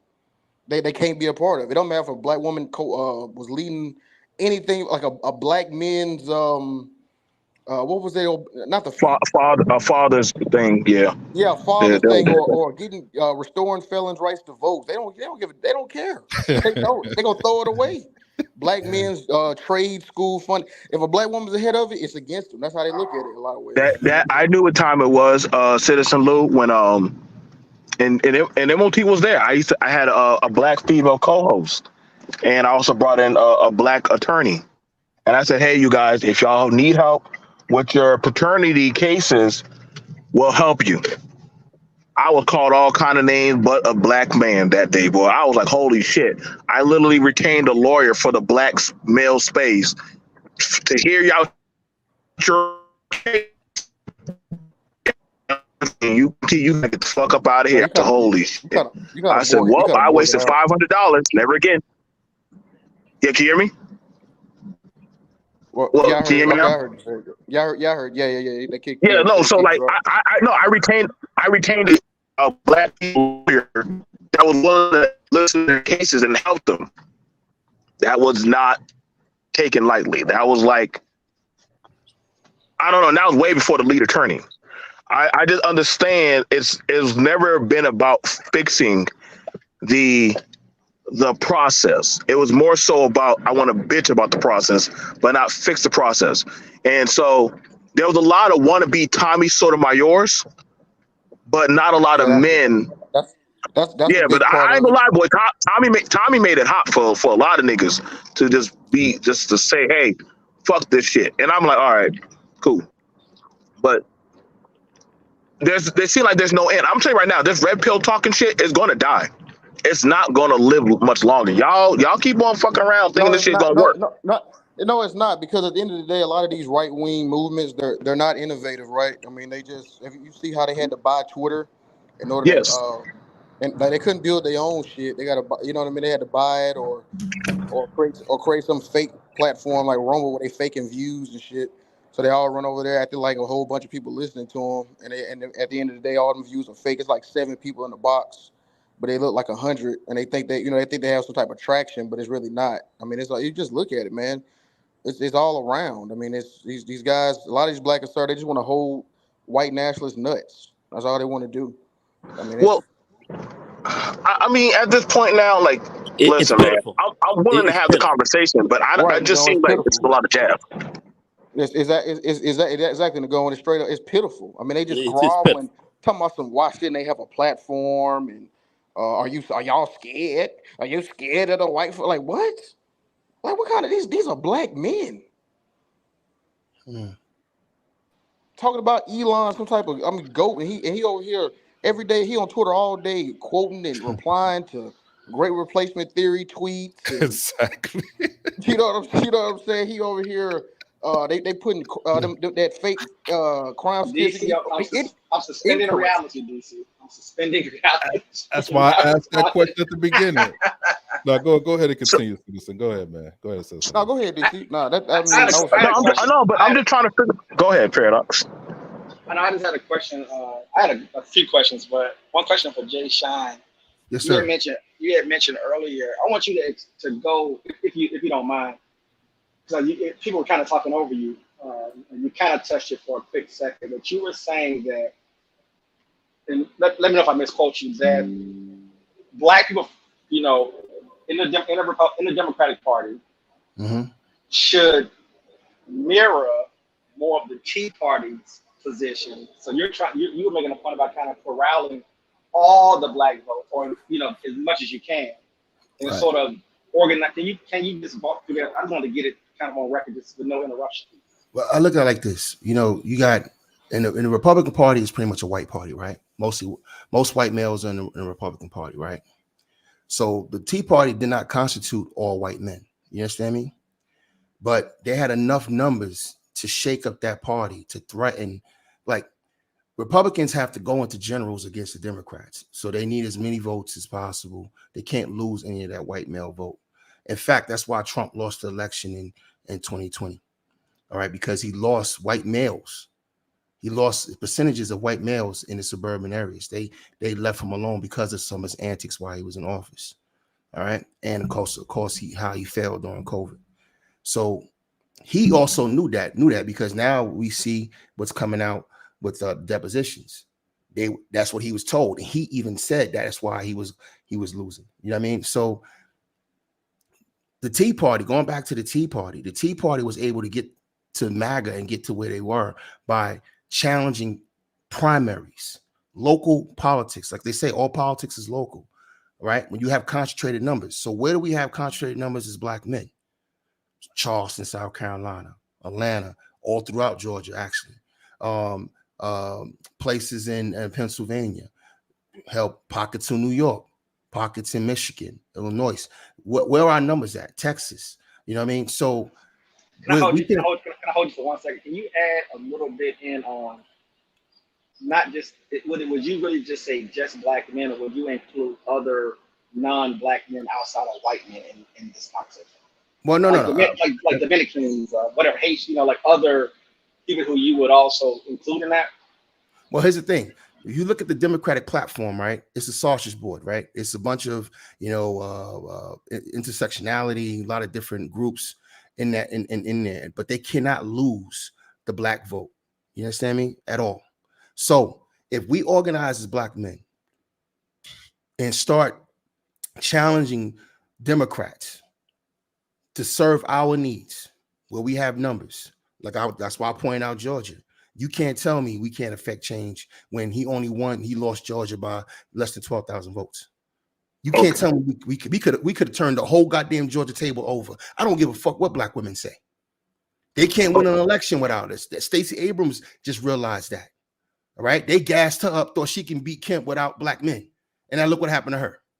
You understand me? Now she at the last 3 months of her campaign, hanging out in cigar lounges, talking about black men just want to be respected and all this other stupid nonsense, trying to get our vote at the last minute because she cannot win with us. Black women cannot win with us without us, and the Democratic Party cannot win without us. And if black men realize that you have that kind of power and you want to throw your weight around, you will get something. All right.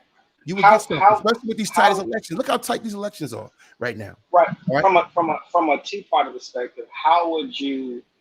Because you have to convince, you have to sell. I know people don't want to hear that, obviously, but you got to convince them. You have to sell. Right. How would you define a black man? If you can give me 3 categories, if you off the top of your head, but how would you sort of orient black men to say, well, okay, I can. These are the things I'm going to say to convince you to sort of start looking at things in a way that's going to benefit you the most within that party. And I'm asking you that because I want to know if is there a conflict? What can we find 3 things that black men agree on? I've been in the manosphere. You're on here, so you can ask. Right. I'm just being facetious. I think we should do that. But I've been in the manosphere, since before it was a manosphere. And what I've noticed is that black men do have things we agree about as far as gripes, things that we don't like, right? And a lot of that stuff bleeds into politics. So why don't we have 3 points or 5 points that we agree on, and we bring that to the political space? Well, could you? That should be hard to organize. But the thing is, here's the thing about white men that I appreciate, and I can appreciate. A toothless white dude in the middle of South Dakota thinks shit should be his way. All right? And he's willing to go yell at any teacher conference, any school board, any primary meeting to get his way because he feel like he's owed something. Now, I want to know what black men feel about being citizens in America because we got to get this plantation. Hold on, but what do we feel about? So, like you just used an example, right? That particular toothless white male has a very specific ideology that can be harnessed. Right. That is it's stratified across the country. What would that be for a black man? You just instead of doing 3, if it was just one major one that even everybody on the comment say, you know what, that would lock in on maybe 80% of black men or 70% of black men. What do you think that would be? Unfortunately, Paradox. Damn, I hate to admit this, but it's Keisha. That's interesting. Unfortunately. It should be. Look. We can live there though. That's fine. I tend to disagree. with BGS on some things, but one thing I would agree with him on is that black people do play. All y'all do is play dick and pussy politics. That's all y'all know. You know what I mean? And that's what it comes down to, Keisha. Instead of would that be the selling point to convince black men to vote a certain way? We might have to go through the avenue. So that's what I was about to say. Okay. All right. So you're saying black men are so. I want him to complete this entire conversation in one rip. Yeah. So what I would say is that look, what does politics control over our lives when it comes to dealing with our women? Right. We talking about fraternal rights, child support, stuff like that. Right. Yeah. Are we organized to even push for that? And the answer is no. How many MRAs in this space? All right. How many MRAs in this space? The problem I have with brothers specifically is that we're more concerned with one 5-letter P word than the other 5-letter P word, which is power.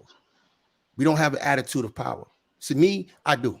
I rule everything around me. All right. And I want brothers to get on the same tip, starting with yourself, then your families, then your communities, and start working with each other and find where we can find agreement, whether we liberal leaning or conservative leaning in the political sense. What do we agree on? We want father rights, right? We want jobs, right? We want a fair shot at the job sector, don't we? You see what the white conservatives are doing right now with affirmative action, all that kind of stuff. Affirmative action was hurting white men.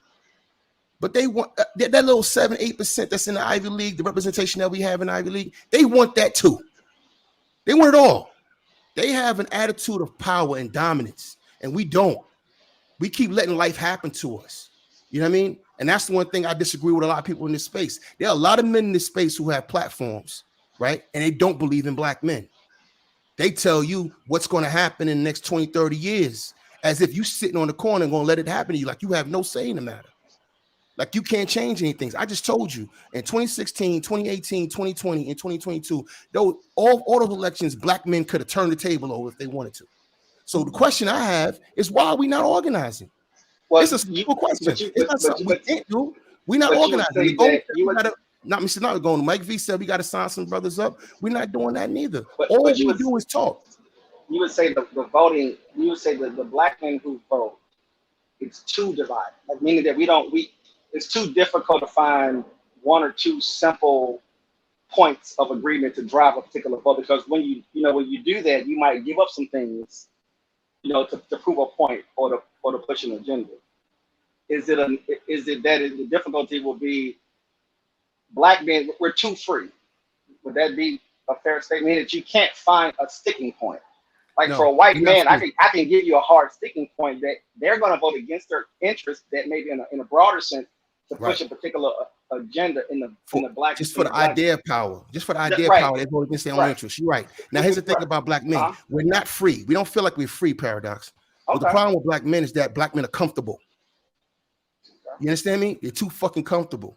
If black men woke up tomorrow and had to run the water, run the electricity companies, and run the goddamn society, they would want to die. You understand me? They're not prepared. They're not prepared mentally. They don't have the attitude of dominance and power and running things. And that's what the space. Let me say this real quick. This is what the space has failed to cultivate. All right. We have issues that we agree on. There's things that we agree on across the board. All right. Most of us are anti-feminist. Most of us want paternal rights. Most of us don't like, certain laws, et cetera, that target black men. There's a lot of things that we agree on. Hold on, stay right there with you saying, you said not paternal. What do you say before paternal rights? You paternal rights. It was anti-feminist. Oh, so say if it was anti-feminist. Do you believe that most black men are against that? Is that more of a feeling, or do we know, like, okay, if I invest this $100,000 to try to set up an organization to try to wrangle black men, do we know that most black men buy out? No, we know. You know how we know? Because we see the numbers on the internet. When you look at Instagram and you got that's the internet, bro. That's the internet. Let me finish, bro. Let me finish. When you see the activity and the agreement, so we know that the black men feel this way. All right. And that's the problem. It's the internet. So if you feel this way, why are you not active? When I went to PTA meetings when my daughter was in elementary school, there was nobody there. There were hardly any black women there. We're not active. When I turn on the TV in the MAGA era, I got white men who don't even have children at school board meetings yelling in the face. You see what I'm saying? That's the difference between them and us. But they're able to remember, though. Well, let me not say this. I'm not telling you nothing you don't already know, but they're able to be activated. The question I have is that is there an example? Y'all can help me. Is there an example where black men specifically was activated historically? Don't go back no more than maybe 20 years or so. But is there a specific instance where we sort of knew a particular issue and that really drove us to the ballot box? Yeah, we had 2 million black marches. That's one example right there. That's one example right there. And I'm trying to think of some others off the top of my head, but we had moments. We had these what drove the Million Man March? Can you remind me? What drove that? What drove the Million Man March was the first one. Look, the same thing the same problem that black men has had in this country since its inception. First of all, lack of respect. And then you had the violence against us. We had a lot of violence, police violence. Then we had the crack era. We had a lot of despair. We was in a fucked up position. Black people and as a whole were in bad position. We were in ghettos, etc. So we had a lot of frustration. All right. So that frustration, I'm thinking, if I'm looking at this frustration, this frustration on the internet now, right, with certain issues, why is that not turning into politics? Right. You took the question. Yeah. That's what I was going to ask you about the Million Man March, is that for some reason, you know, we were all compelled to go, and, you know, there was a platform and it gave us energy and we went, but could you turn it into politics for America specifically?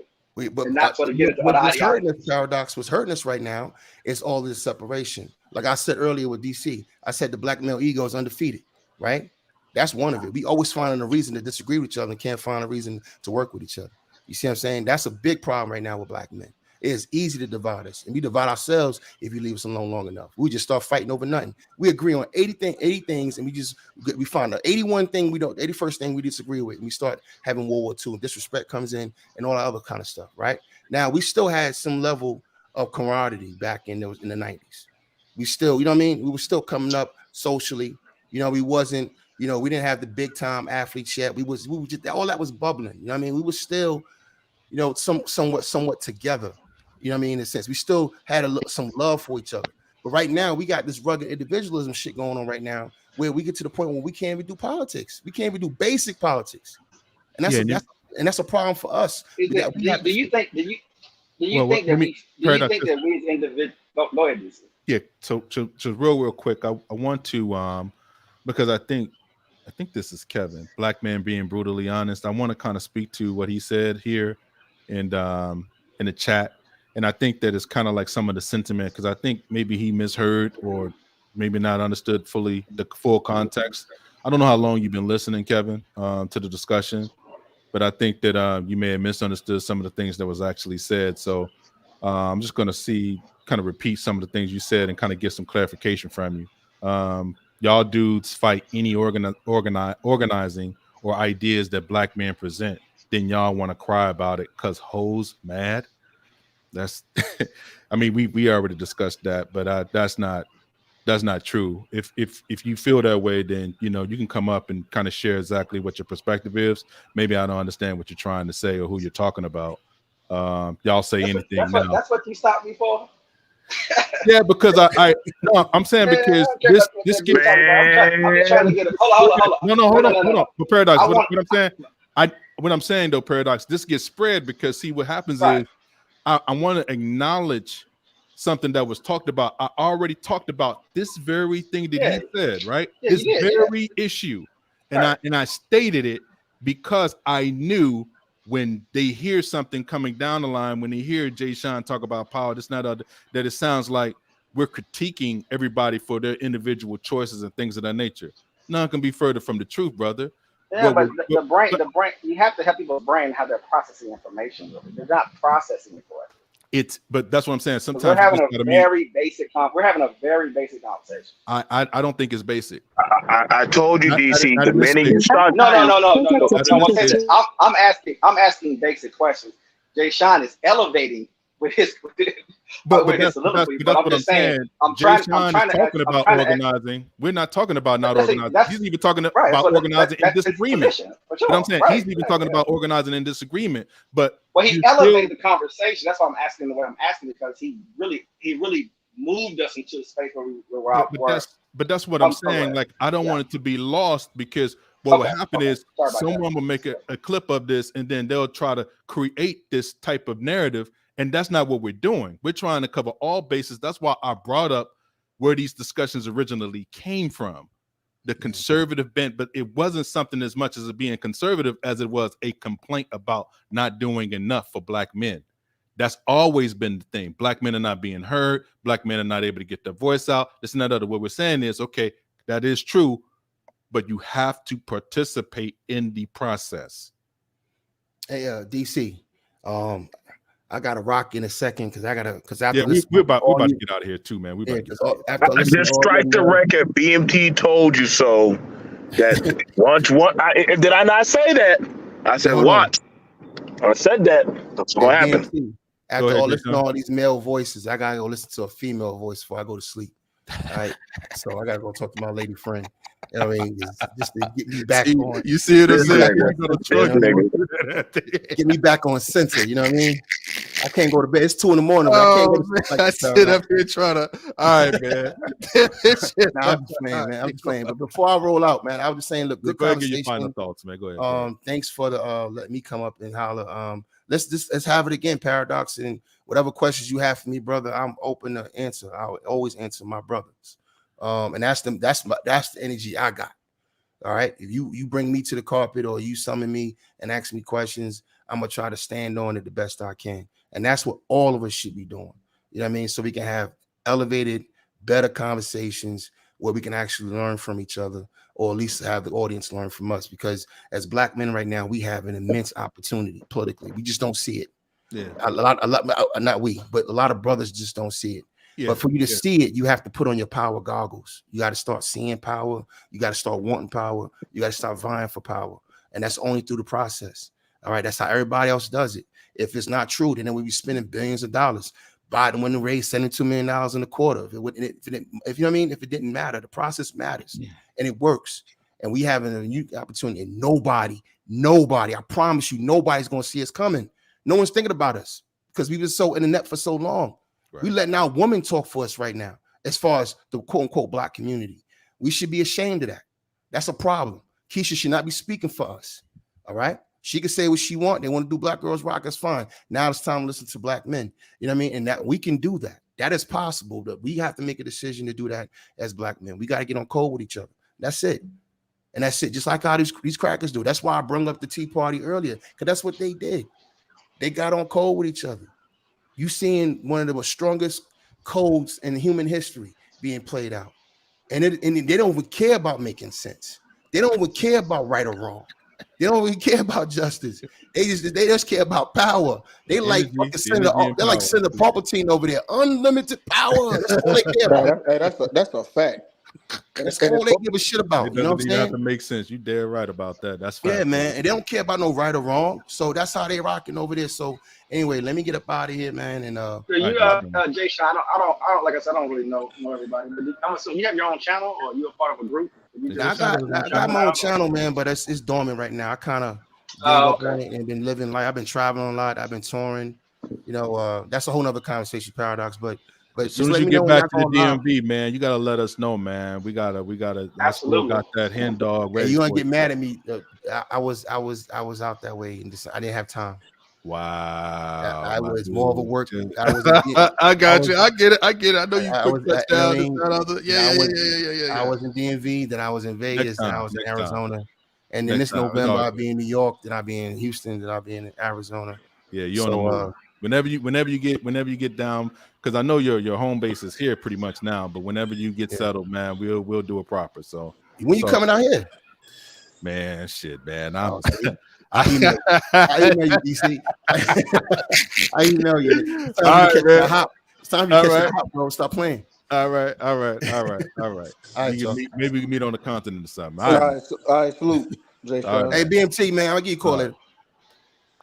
Give me a call, family. You already know we gotta have our rap. Hey, Jay Sean, before you go, I just want to say this.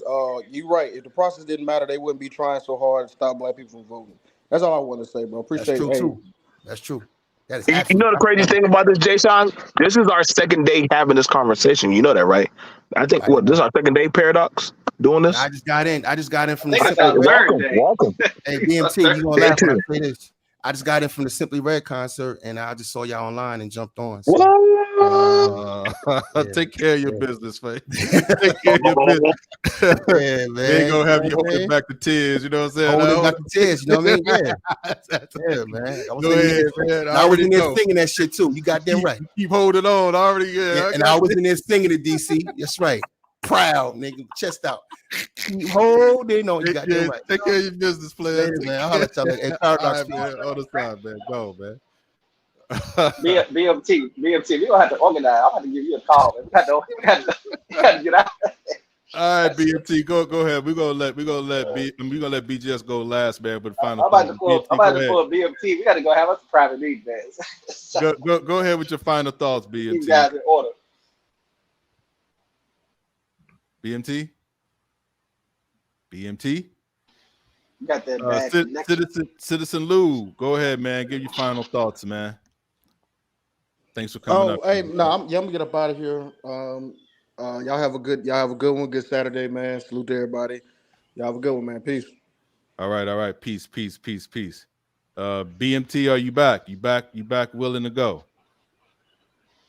You know, he always trying to sneak in the last word. All right, BGS, man, what you got, man? Go ahead. Weapons. What happens? BMT, Okay. go ahead and get your final thoughts, man. Because I'm BGS, we're gonna let him give his final thoughts without being interrupted. Okay. And welcome. What's going on, old homie? Hey, what's up? I think no. But listen, me and BJ have had a lot of conversations on a lot of things. Yep. So that's why we know some of it. I think the thing about it is some people know how to take out the emotion and have the conversation. Other black men are not seasoned and tempered to have the conversations. And that's a big issue, what we're having. Especially, I felt you, DC. You said, hey, BMT, shoot that fire arrow. I said, all right, once I start the fire to the forest, yeah, the animals are going to start running out. And you just threw down goddamn Greek oil and shit. So this is on you now, nigga. But I think the thing about it is, now that you're saying we're going into the 2020, people are going to have to start choosing what master they serve. And that's going to be a problem because some dudes like, I want to straddle the fence, and it's not going to keep working much longer. So, you know what I'm saying? I enjoyed it. We took a lot of bullets, man. Took a lot of bullets. Hey, bro, I took a lot of bullets today, bro. Hey, bro, y'all better put my picture on the middle for this. I appreciate you, bro. I'm serious. You was windmilling for a while, man. You got anything else on BMT, man, before we let you go? Hey, man, y'all come holler at me on BMT or at my channel, Business Might Talk. You're always welcome to come through. Paradox is having a blast. DC was having a blast there not too long ago. He was having too much fun. I can't get him too hooked on that crap. I like to troll from time to time, man. BMT, we're gonna set up another conservative conversations. We don't exist. Oh yeah. They said we don't exist, so we gotta figure that out. They come in hard when we start talking, Paradox. They be coming. I don't know why, man. They shut me up. Paradox. I don't understand why. You know, just like as far as class is concerned, okay, between liberal black folks and conservative black folks, there's a hell of a lot of overlap. It really is. And really what it comes down to is really party. It's really not even values or because when I actually talk to conservatives, especially on say like Bernard Riley's, right? When I come in there, man, I start asking questions. They really don't know why they stand on what they stand on. Yeah. So a lot of so-called conservatives in this space, they don't even know why they're conservative. And that's what we wanted. That's what we wanted to kind of uncover towards the beginning of the program. So BMT, thanks for coming up, man. We appreciate you, brother, man. On the other side, all right. You and Paradox, y'all can link up, man. Do y'all thing. Yeah. But we're gonna let BGS get his runway. All right. Your power's the weak, old man. Go ahead, man. What you got? It is, and sometimes I do the same thing with the liberals because like I've gone through all these phases, right? And people ask me how come I'm politically agnostic, right? I studied under you. I'm sure you know who Craig Hewlett is, DC. Yes, yeah, absolutely. Okay. I studied under Craig Hewlett for like 10 years, right? First thing he says, don't be a wingnut. Right. Okay. Don't be a wingnut because there's something he stuck with. Don't let the dog wag his tail on you. Don't always, yeah, exactly. Go ahead. And what he told me and what has always stuck with me, right? Even when I was studying, because I've been studying China since '94, right? What he always told me, is basically the left and the right only disagree on 10%. Okay, 90% of the things that matter they agree on. And for the last 25 years, I have observed that. Okay, and I hold to that. That's like I'm politically agnostic, right?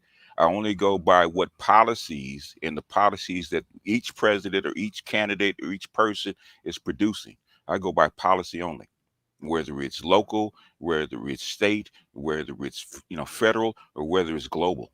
I go by policy only because I know somewhere down the line that these lines do cross. And just because somebody's labeled something, okay, Bill Clinton, doesn't mean that he is. Yeah, Okay. why do people consider Biden to be this liberal president? Why do people do that? Because he has a big D and a blue jacket. I know that, but forget the jacket. Just look at how his track record alone says that he is probably the most conservative president we didn't had in the last I would say since Reagan, probably. Yeah, almost very Reagan-esque. Yeah. It's very similar. Yeah, very similar. It Especially may, with the international things he had to do to kind of get the economy back. And perhaps you have to go back to what's his name in the 1920s. You're talking about Eisenhower? No, before Eisenhower, before FDR. So there's FDR, Eisenhower. Eisenhower was very much Woodrow Wilson. Woodrow Wilson. Now you might have to go all the way back to Woodrow Wilson. Yeah. Wow. What I'm thinking. Democrat too. Yeah. Go ahead. Yeah. And Eisenhower. We think that Eisenhower would have been a conservative. In some ways, he was. Okay. Because he's a military man. But the thing is, socialist. Yeah, he was socialist. He was a socialist. He really was. He was a Fabian socialist through and through. Okay, which is why most of the socialists, most of the black socialist progressive things that we have came through him, even from the beginning, under the integration of the armed forces. He forced that in. Okay, but guess what? People didn't even know this. Martin Luther King comes from a Republican family, from a very conservative family, actually. Because I'm old enough to when in my teens and 20s, I talked to old men in their 50s and 60s, right? And they were Republicans, and I couldn't understand why. And they had to sit me down and talk to me why they were actually Republicans. And they told me that when they were coming up, the Republicans were the ones that were leading civil rights.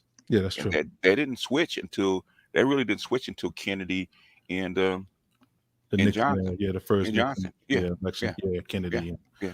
Even Nixon was a socialist up until 1972, until the collapse of the gold system. And then they had to find something different. That's like I'm reading these books on neoliberalism right now, because I want to understand this period between the collapse of the gold system and what's going on right now.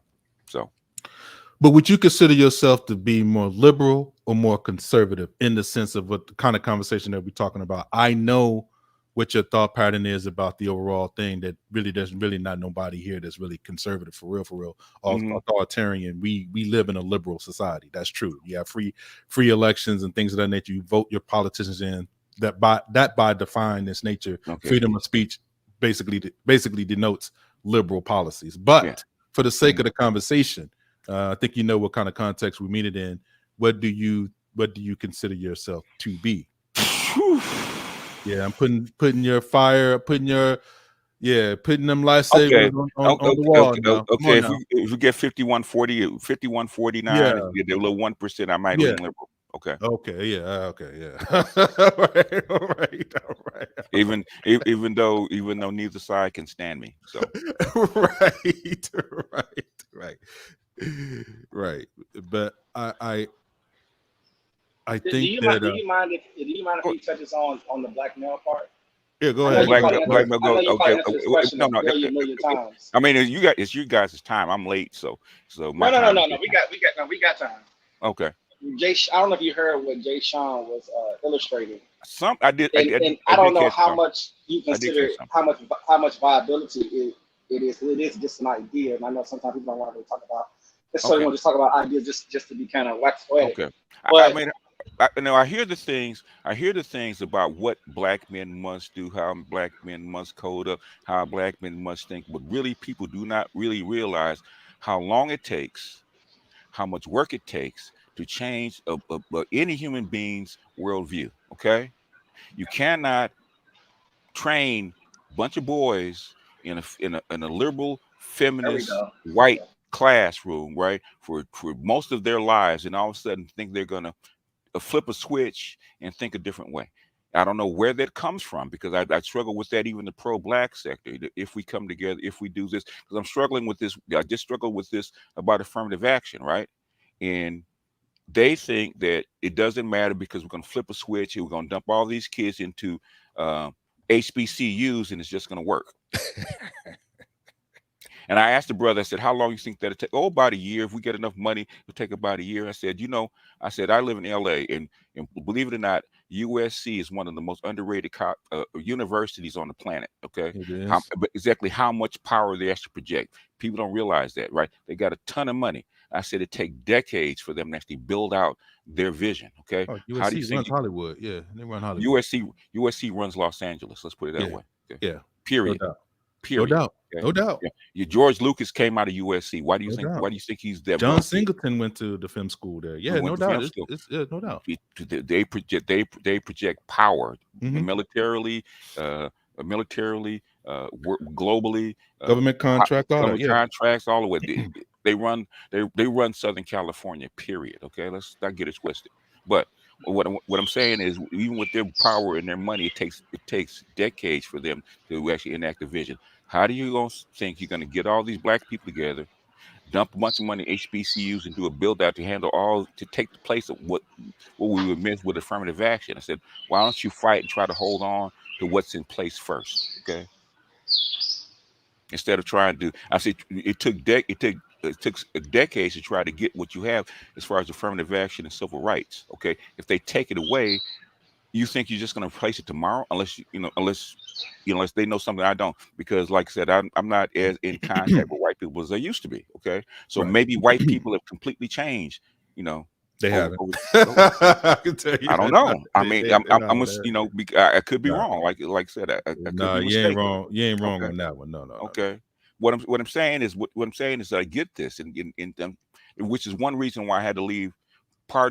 Had to go outside of the so-called pro-black or nationalist or conscious community, right? Because I kept getting that. It kept getting the roadblocks. Okay, because it's always if we can do this, if we can do that, if we can change these people's minds. I said because I'm reading because my group, because I was with my group for 13 years, right? Mm-hmm. And they did all because they were experts in it. They did all the pro-black stuff. They knew more of the history than I did. They read more of the black books than I did. I said, okay, let me concentrate on outside of that, right? What does it do? How does it affect black people globally? Okay, what happens on the continent? What are the players? What's the money like? Okay, who are the people we need to talk to? Who are the players that will affect us from the outside? Okay, I concentrated on that for the last 20 years. So I'm just getting back into the black sector and the interest schemes of black, but I left that because I kept banging my head up against that wall with answers. I said the answers have to be beyond the walls where we're at. Mm-hmm. So that's why I left. So when I keep getting that point that if we do this or if we do that or if we do this, if we come together, my thing is how come we don't? How come we don't come together? Why is it we having these problems? Why we have this problem with our females, with our women, right? And I could never find that out inside the conscious community, inside the black sector. So I started reading on the outside. I said, Mm-hmm. Then when I started reading this stuff, I saw a lot of stuff that nobody, especially the black elite, talk about. All the books they don't talk about. I started reading those. I said, oh shit, it's right there. Okay, this stuff is built in. Okay, if you got 20 generations of a cultural pattern built in, which is what Kenneth Clark said, okay, in his book Black Ghetto, which nobody talks about. Even today, they don't talk about Black Ghetto at all. Okay. And he said it. He said it a long time ago with the tangle of pathology, right? He said a long time, this stuff is built in. Mm-hmm. Okay. The thing is, how do you fix it? If you don't acknowledge the problem that it's there, how do you fix it? And everybody ignores it. But the thing is, that pattern keeps going and going and going, and nobody will actually point at it. Okay. Why are you like this? Because when I had May, that long hour and a half thing with May, okay, going back and forth with her, she asked me why. She asked me why are black women in charge? Why do they get all the money's always dumped into them? Why is this cultural pattern happening? And I told her, I said simply, during slavery and Jim Crow, a black man's life was not always certain. Okay, what was certain is a woman and her children. And so over 2 centuries, the black community has been built on a woman and her children. And it's always the women eat first. Women and children eat first. Women get educated first. They get the money first. They get the resources first. Okay. At some point, when do you understand that and deconstruct it? Because now you want men to lead. Now you want your boys to be kick ass. Now you want your boys to be educated. Yeah, but that's not the pattern. That's not the pattern that was set forth. It's not the pattern because nobody will acknowledge that the pattern exists. Right, but I okay, so there's two things that are sort of like simultaneously happening. So yeah, the blame is laid at the feet of the men strictly because of what is deemed as patriarchy, or what is seen as patriarchy is used as a double-edged um, polarity sword towards black men. It's in reverse for us. So it's used as a weapon to kind of hold all the crimes of patriarchy, but not having none of the power that Mm-hmm. patriarchy yields. So Mm-hmm. that's what you're speaking to. So yeah, it doesn't create that pattern of behavior, because that wasn't what basically um, built our culture. That's not how we was basically raised in this particular culture as we had it now. That's not something that's realistic. And I think if somebody goes through the history, they'll And I start have. to, yeah, I know, but I'm saying they will start to deconstruct that and see that. But the reason why they hold on to the narratives so tough is because they could just see the symptoms that's right in front of them, and they can use those talking points to obfuscate the responsibility and not go towards what the source is, which is trying to beat down the psychological pull or the patterns of behavior that's been developed over this time since the plantation. Because nobody wants to talk about since the plantation, but literally that's what this is, since the plantation and beyond. Before then, before Mm-hmm. black people became black people, this was a pattern of behavior that was basically put forth. Yeah. So I mean, I got to jump. Paradox, do you want to stay on? Because I got to jump off, man. I just wanted It's to kind of give your viewpoint before we jump off, because I just want to say, because I hear Jay Shine, and what Jay Shine is not new, because like I said, I'm 60 years old, and I've heard this all my life about people, men, especially men, thinking there's a switch to turn on. Okay, you just turn on a switch, and black men's thinking will just automatically transform. And I can tell you, after 9 years of being on here, it does not work that way, man. I can't speak for Jay Sean. I know Jay Sean can speak for himself. If I'm kind of looking at what he's saying, I'm thinking he's talking about the guys that already have the switch on. And even that switch is still kind of funky, because we're going to have a lot of disagreements within that particular active group that is actively thinking. I mean, hence, the Black Manosphere space. I mean, we fight it out all the time. But to know how to actually have these ideological fights, I think that's the beginning of the conversation. I think that's pretty much what he was speaking to. If I can kind of understand what Jay Sean is saying, he's just so far ahead because of that military drive to kind of get things organized. But the tough part is what you're talking about, is dealing with the patterns of behavior that's been taught culturally for millennia now. So you're talking about trying to reverse some of the things that's naturally taught, and to kind of push through that, and to kind of get to the other side and make a pragmatic choice, sort of like what white people do on a regular basis. Even with their pragmatic choice, it's a pattern. But the thing is, their pattern is been set for them to win. Okay, it's been set for them. Even they. Oh well, that we agree with that. Yeah, I talk to them all the time. Oh, the game is rigged. Oh yeah, no doubt. The game is rigged. I talk to them all right. But if you ever want to see a confused white boy, have them talk to me. Okay. It's rigged. All right, BJS, man. We appreciate you coming up, man. All right, you coming up. All right. Any other questions, Paradox? Or you done? No. I want to follow up earlier next time, old man. DC, hold for 5 minutes. I think I have a question. Okay. Go ahead. You obviously, you just dropping crazy information. I know there's one way you could say is you got to find a starting point at some point, but that's more of a business terminology in a sense. Now you in business say, well, you got to find a starting point. Everything is messed up. Things are very confusing, lots of deception, and then let's start. This is our base. We know what our base is. This is our starting point. That's not really people can kind of attach themselves to that. And when Jay Sean was using the example of the Tea Party, from what I gathered from what you said, you probably can't use that analogy, maybe because of how the patterns are and the hardwiring is. So you can have a fantastical conversation about something, but once you come in there and sort of blow that up and say, well, you really can't produce that same pattern, even though it appears. Did I misunderstand? No, no. The thing is, you gotta understand what happened with the Tea Party. The sentiment was already there. The anger was already Yeah, there when white the Tea Party nationalists was ain't never formed. went nowhere. They, They they ain't been never here went since anywhere. the beginning. In other words, they were ignored. And what the Yeah, they Tea was Party did ignored. was Exactly. the billionaires that formed the Tea Party actually tapped into it. It was already there. They didn't have to change anything. They didn't have to change any minds. It was already there. You know what I Okay. call the white nationalist party? They're like the white union party for white supremacy in this Yeah. country. Like they're literally like the checkers of when it gets too far and when it they'll use these words. That's why the words like woke and moving to the left, like they Yeah. have created these terms, Mhm. busing,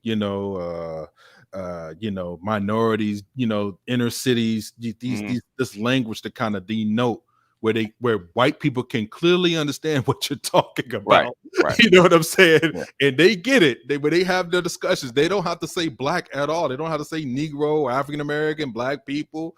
You can say low income community. Everybody know what you're talking about. It's clear as day.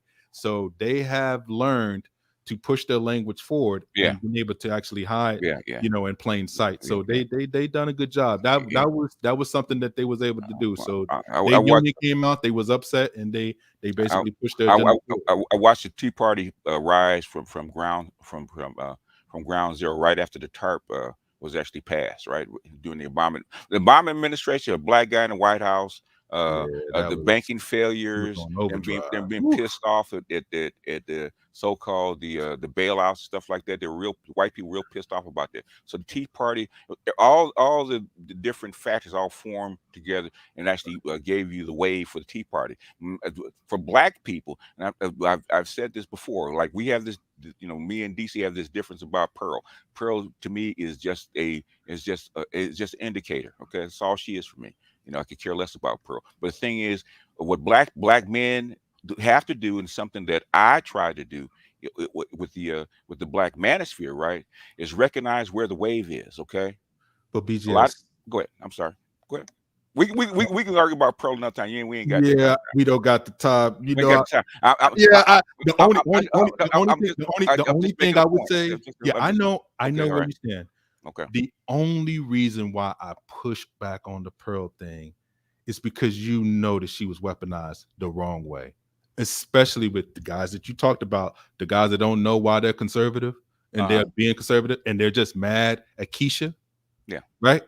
Yeah. Go get a Pearl. That kind of deal. That's not you. That's not you. That's Okay. not you. I'm just saying that leveraging her and looking at her in the context of everything is sufficient, but we still have to understand the chessboard and what we're dealing with when things are around us. So it's sort of like how Paradox can have that mind view, like, I'm just having a discussion with you guys, and as long as we understand, that matters. But you understand this also. There's an audience. There are people that are listening, and they're going to filter these thoughts too. So I look at it as more of trying to fill in those gaps where I know people are going to still kind of have those questions about, well, what about this? And that's where I say, if you put it in a proper context, what you're saying, if you look at it like that, then that's accurate.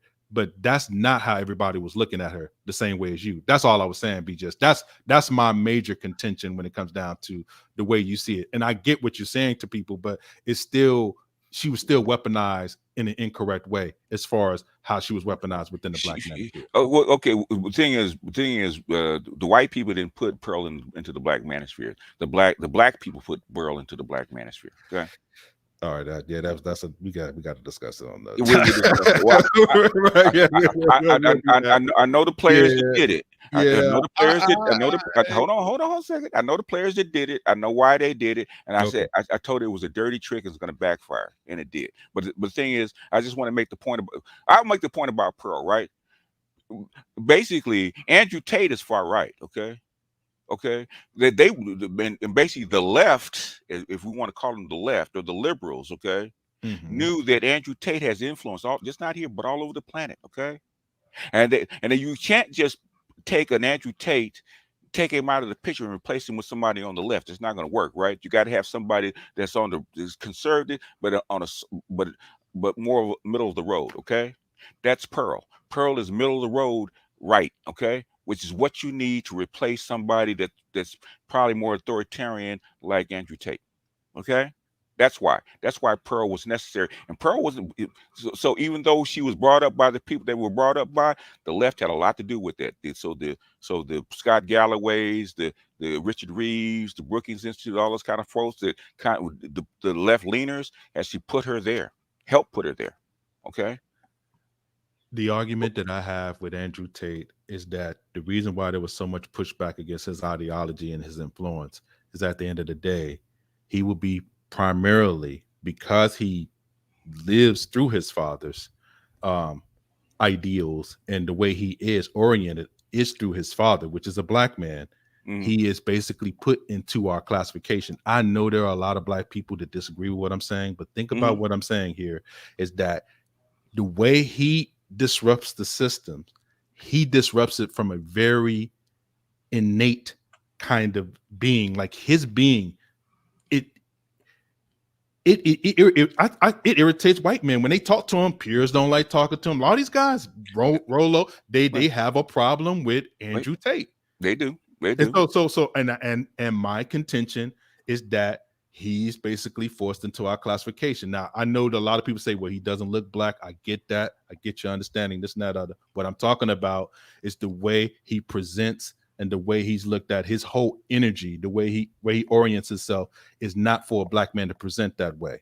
They rather him present more like a Obama. So yeah, if you're looking at it from the maybe indirectly, they say, well, yeah, we rather have, crispy, we rather have Wendy from the Wendy commercial, the white girl with the red hair and all this looking, homely, to talk these same talking points, but not this mongrel black dude talking to us about, being a man and all this type of shit, and then projecting that kind of that kind of strength through that kind of character, talking down on white people. You know how it was when Kevin did that. They never invited Kevin back when he checked those white women in about 4.2 seconds. It didn't take him long to do it. It was easy work because he's been doing the black women for years. So when he went over there, he shut them up in no quick order. They didn't have nothing to say. They were giving Rollo and all them boys the work. As far as what I saw, they were giving them the business. They were, and he came over, jumped on it, boom, boom, boom, boom, right at that tat. That was that, and whipped them up real quick. And yeah, Kevin, there's a problem. Although you ain't got time to go down this rabbit hole, sir. That's why I just wanted to touch on it. You brought it up. So, No. I told you. Your final thoughts. I'm back. Go ahead. No. I know you got because I got time, but you don't. So that's why. Go ahead.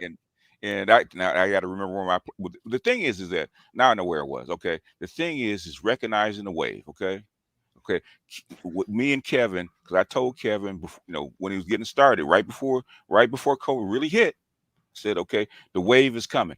Okay, get out in front of it. I was trying to tell guys, in fact, there was a lot of things negative going on. They're trying to go at Kevin, right? So I stood in the way because they said, y'all are not going to ruin this. Okay, you're not going to ruin it because I see the wave coming.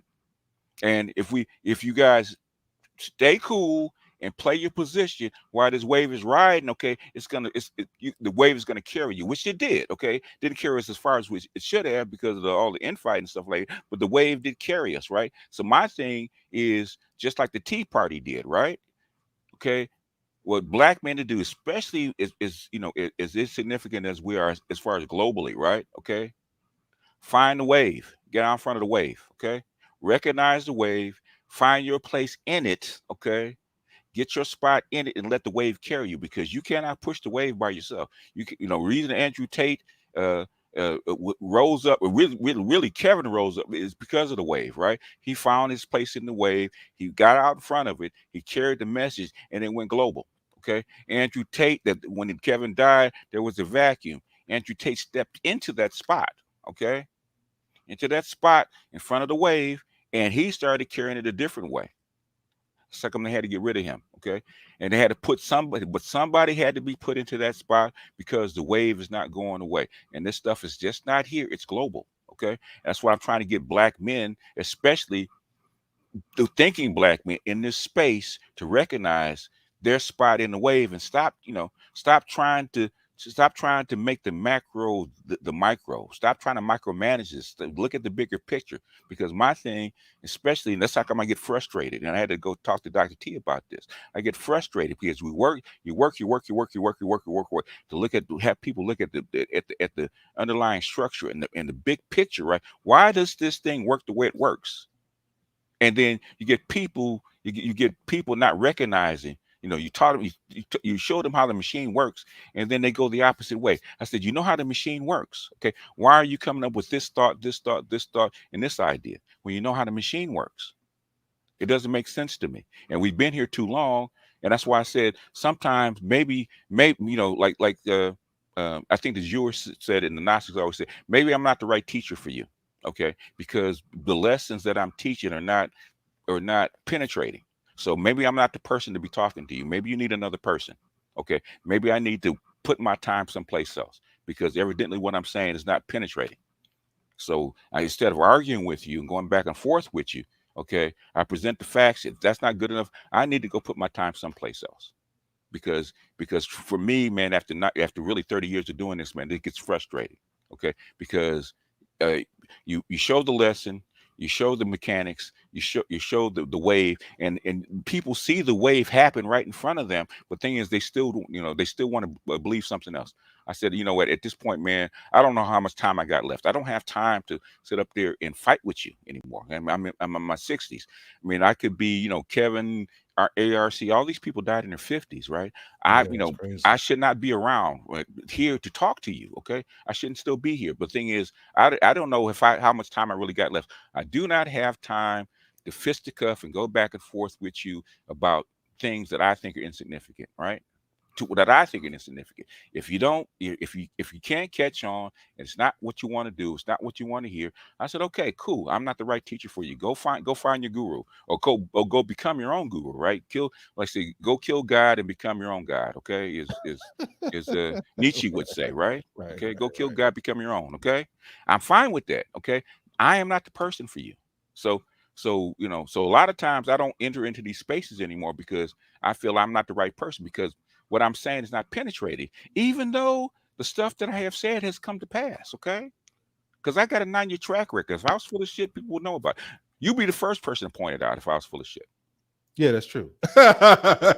So I don't, like I said, I don't want people to get confused about what you're saying and kind of think that this is something that you're saying that's kind of like you just making a broad statement about how you feel about overall about speaking to people, and then it's not going through. Like I told you that I think that a lot of it has to do with the expectation of the audience. Maybe they have too much of that, and that sometimes they may not have enough information to kind of come with their own viewpoint to have a more nuanced conversation.